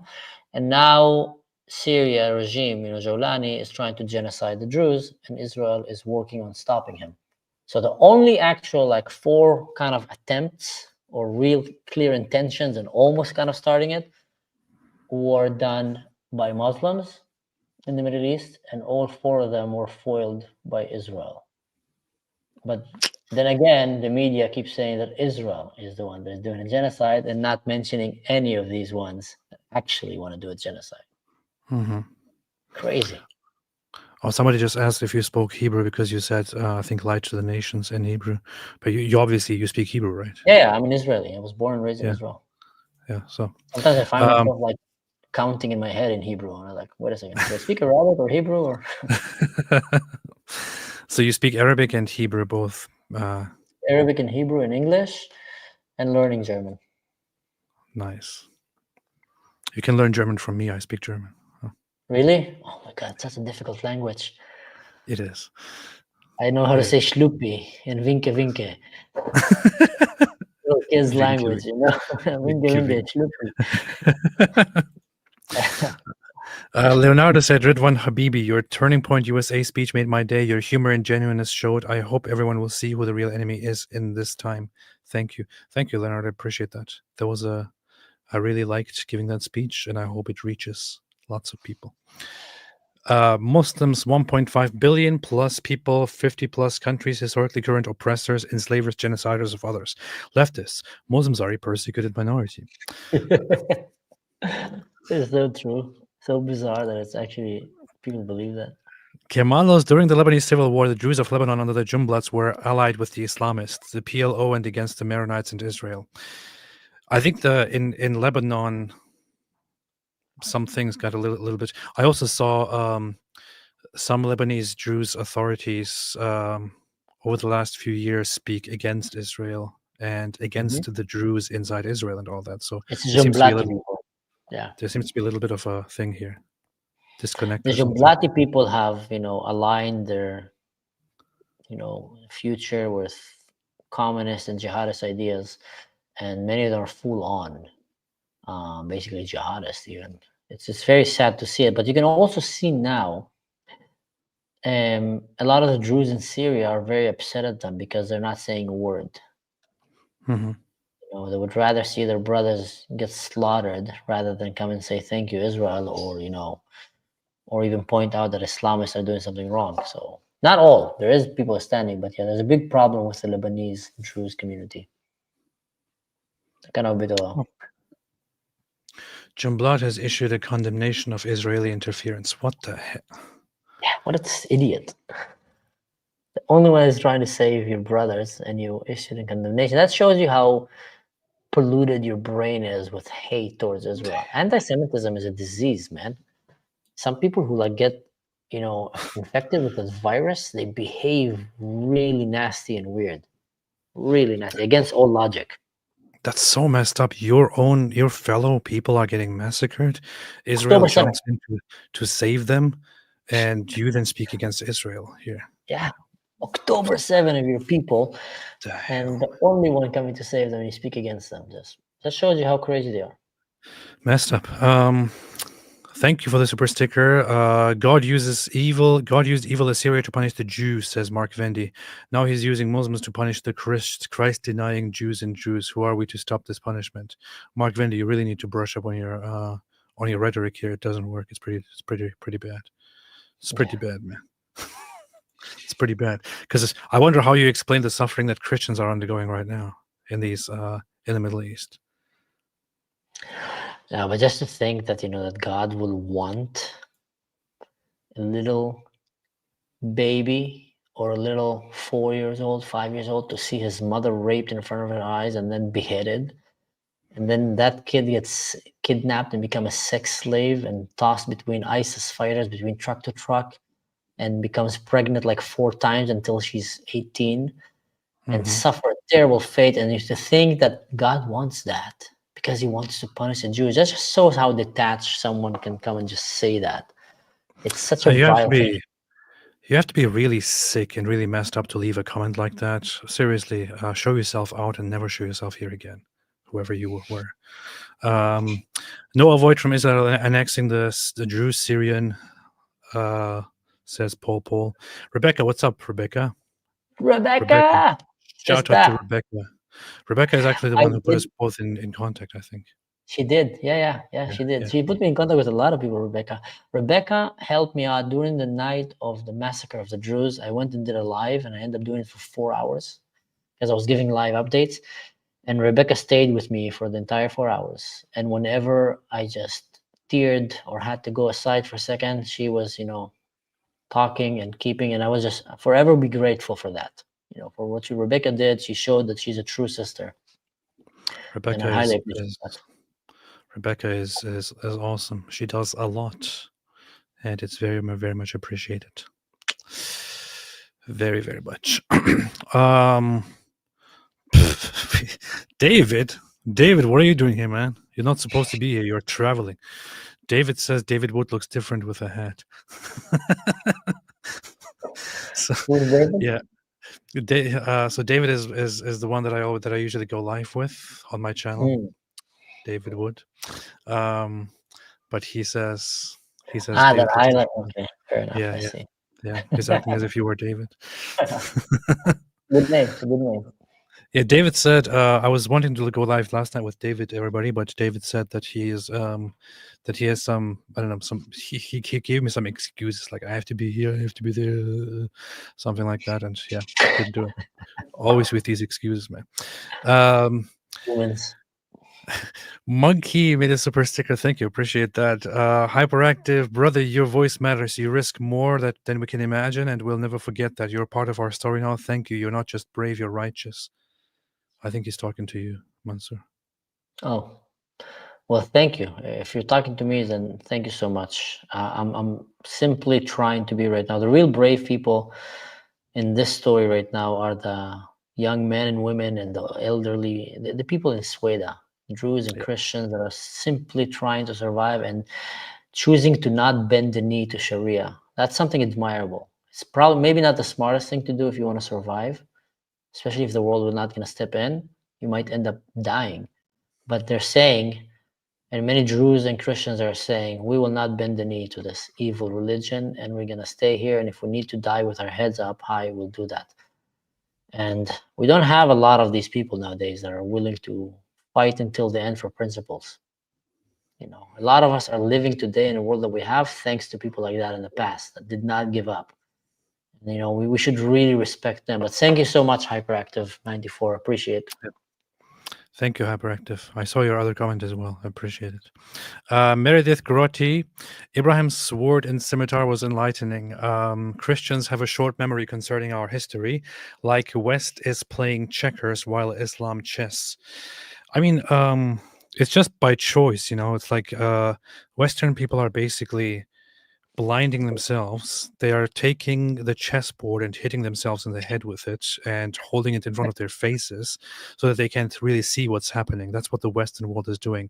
It's really messed up. Like I have said many times now, despite all the bad things that happened in the past, I have always had great admiration for the Crusaders, for example, and how they fought, how they interfered when the rhetoric also was, for example, when the first crusade was called, the part of the main narrative was, despite the fact that we are divided with our Eastern Christian brothers, they need our help right now. The Muslims are treating them horribly and they are insulting them. They are destroying our holy places and this and that. We have to go in and put an end to this. That was the mentality. When Muslims were invading, when the Islamists were invading, the Europeans pushed back. The Eastern Christians pushed back as much as they could until they were defeated and destroyed. The Western Christians, Western Europe, the European Christians pushed back with such might, with such brutality, which is how they managed to survive and kick them back out when they wanted to come and overrun the last strongholds and turn Europe into Islam, into their goat farm. So I have so much respect for what the Christians historically did. And then suddenly, after 1,400 years of fighting back and defending against repeated attacks, everything is forgotten by complete stupidity. And suddenly we are allowing so many to simply come in and we treat them like poor little victims who just need our help. And we're saying Islam is a religion of peace. What the hell is wrong with you? They'll be rolling in the graves. After all of this time, suddenly you have Greta Thunberg, you know? Think about some of her Viking ancestors are saying like, what the F? She's not my bloodline. It's very, very bad. Suicidal. People need to be aware of what Islam is. People need to be aware of how Islam operates, how Islam is. There simply is no peace possible with it. Avoid it, fight it, reject it. MT, yep, yesterday I saw a video of them actually using scissors and cutting chunks of the man's top lip, not just taking off his beard. Yeah. There's a lot of horrific images coming now and just not shown in Western media, or really, really ignored, like radio silence almost. Carson to mention, what about the Jews in Lebanon who have allied themselves with Hezbollah? The Jews, we just talked about them very much. So the Jews are not monolithic. It's not about Jews just going with whatever is strong. It's about the Jews having a certain, the Jews in Lebanon having adopted a certain ideology, or many of the Jews having adopted a certain ideology. It's not about just being with wherever you are. If that was the case, if the Jews were just aligning themselves with whoever is the strong one, the Jews in Syria right now wouldn't be fighting with the Islamists. I would even say the Druze in Israel would have not aligned themselves with the Jews when they came when they came, in the beginning of this country. Because when the Druze, my grandfather, remember that story very well. He told me that when he was there before the founding of this nation, when the Arabs came and said, we're going to come and kill them all, just right after the independence, and they gave a memo to all the Arabs, Muslims, and Druze, everyone, they had the same memo. Get out of this country. All the nations are coming. We're going to slaughter all the Jews, river to the sea. and then come back after 2 weeks. You can take their house and etc. etc. So the Muslims said yes, went out, Nakba. and the Druze said no. We're going to stand and fight with them. Now, from every logical perspective at that moment, that's the dumbest thing you can do. Yep. All the Arab nations are coming to destroy this new young nation that barely have anything, just started out of scratch. And the Druze chose we're going to stand with them because they realize that this is the only partner that they have here. And they realize that the Jews will treat us well and we can live together. And with the Muslims here, we will never live at peace. So they chose to actually take that risk and go with the losing side. And hence, until today, they're the luckiest Arabs in the Middle East because they live under the Jewish state. So I think that's a very important thing to remind people. They don't always go with the winning force. And just like, AP said here, in Syria, they're undoubtedly not going with the winning force. They're actually going against all other 60 tribes that came and descended on the mountain of Sueda to go and destroy it. They're literally minority against the entire country. Yeah. Shahaf Sheikh says, I dream of a state from Sueda to Lebanon included with no Muslims, where Druze, Christians, and all minorities in the Middle East can seek shelter and live in peace. Just from my observation as an outsider, I would say that that would be a very difficult thing to do because there are lots of disagreements in Lebanon here. So, but it's a nice dream. Yeah. Leonardo, I would like to declare myself fit if in Mossab voice to be, if she's single, the husband of Rebecca Barsev. Yeah, go do it then. Talk to her. The same Musab voice, like Musab Hassan voice. Yeah, Mossab Hassan Yusuf voice. I love that guy. Because I love when he talks to Western feminists or liberals, like because they get to taste a real Middle Eastern, like intense, super, like looking at them in the eyes, and he just calls them out. You're not even a woman, and I'm just cracking up. You're repeating like a parrot the propaganda. Yeah. What Palestine? There is no Palestine. I am Palestine. Yeah, I am Palestine. I am the children of Palestine. He's just intense in their eyes, and I'm just like, "Welcome to the Middle East, guys! Finally, someone is telling you." Sit down and listen. Sit down. Let me tell you, you silly idiot! You don't know nothing about the Middle East. It's like, wow, I love this guy. I saw you done a podcast with him. Yeah, I did. It was very, very, very good to meet him in person. But it's like he has very intense moments in the middle of a conversation when he's like, I was asking him because there was a guy who came up to him in New York and started shouting at him like, you genocide supporter, genocidal. And Mossab doesn't do anything. He just walks without responding.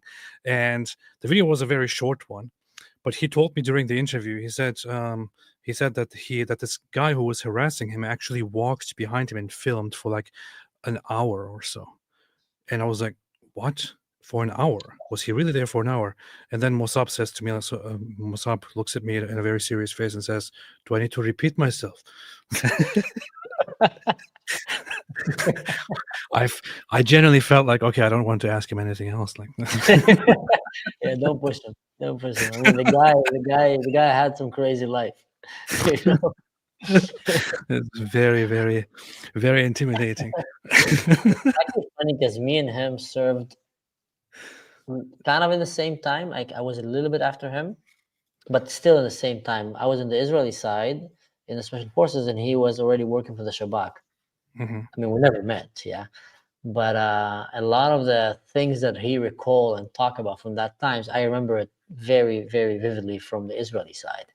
So I was really, really touched by his story, and everything that he came to Christ through that thing, and it's a crazy story. Yeah, he's a hero, and he did a lot of good things for people. Lots of people don't even know that he saved their lives, as one of the people who employed him later on said. So very, very noble. Very noble. Imagine how hard it is for someone like him to know that he sacrificed so much, lost his entire family, risked his life to save so many people's lives, and then he comes out to the West, which is basically a lot of the lives that he saved, and he sees so much lack of appreciation, and it messes you up, because when you're in that bubble, you're thinking like, when I would go there finally, I'll come to a good place and appreciate me. I think that's what many ex-Muslims, or peaceful Muslims that escape the Middle East and get to Europe finally, and they're thinking like, all the time when you grow in the village or in a Muslim culture, a lot of time you feel so oppressed. You can't say what you think. You can't express your emotions, feeling. You can really like risk your life for that, and you hate that oppressive culture because you feel like you're an outside of the box person. You think differently, and you feel like you're smarter than most people around you, and no one appreciates you, and you're living in a society where only the dumb succeed and the smart ones get oppressed.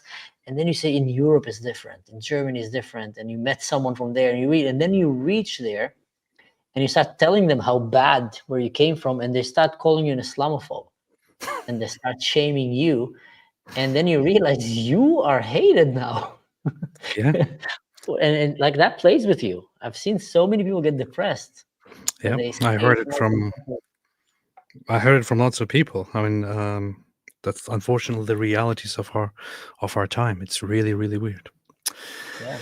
BT2 says future stream on the Crusades. I mean, I've talked about it so many times on my channel in different live streams. Maybe at some point I would explore it with somebody who wants to talk about the history of the Crusades. But it's a very complicated thing because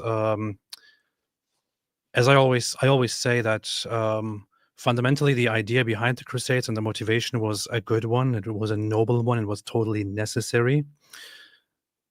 But in practice, it also resulted in some really unpleasant and some really bad things, because in theory the idea was good, but then when you go into the Middle East, when you fight in a noble fight as just a collective of numerous different independent forces coming together and fighting on behalf of the Pope, for example, people start just doing their own stuff and messing things up. So the first crusade, the second crusade, the third crusade, by the third and the fourth, it got really, really messed up already. So there is a lot of nuance to it. There are lots of bad things happened, but lots of good things were the main goal of it. So it's like you always have to be careful with it. I would say it was the one aspect of it, which is to fight back against the Muslims and to liberate the Christians under Muslim rule, was a very noble cause. That said, there were lots of things part of the Crusade that were not noble at all. So, unfortunately. PC, AP, I love your channel. I watch you and David all the time. Thank you. Good to see you here.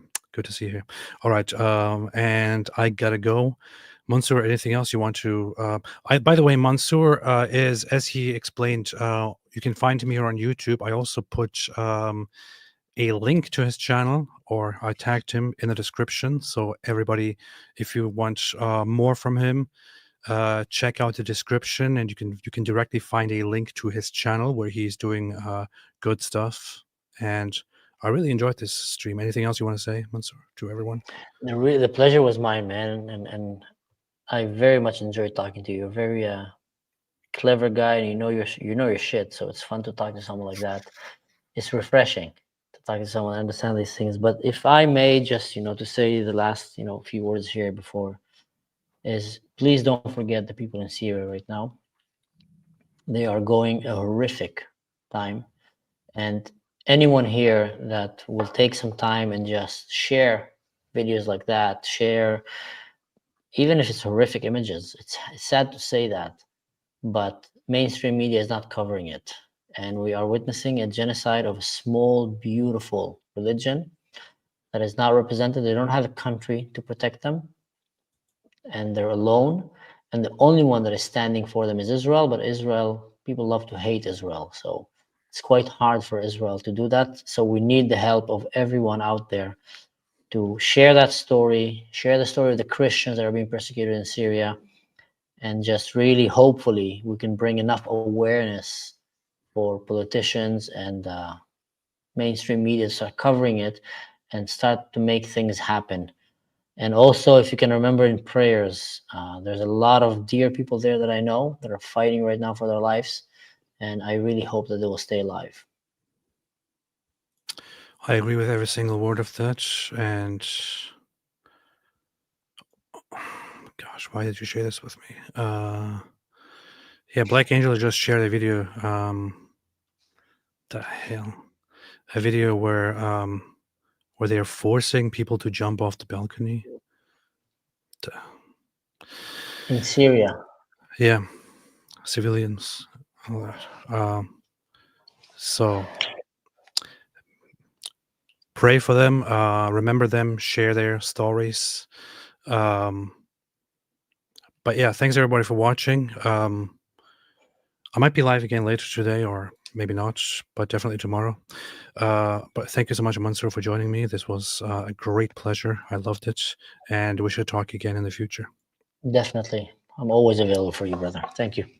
Thank you so much. See you, everybody, and have a good day. And as one of my friends usually says, stay away from Islam.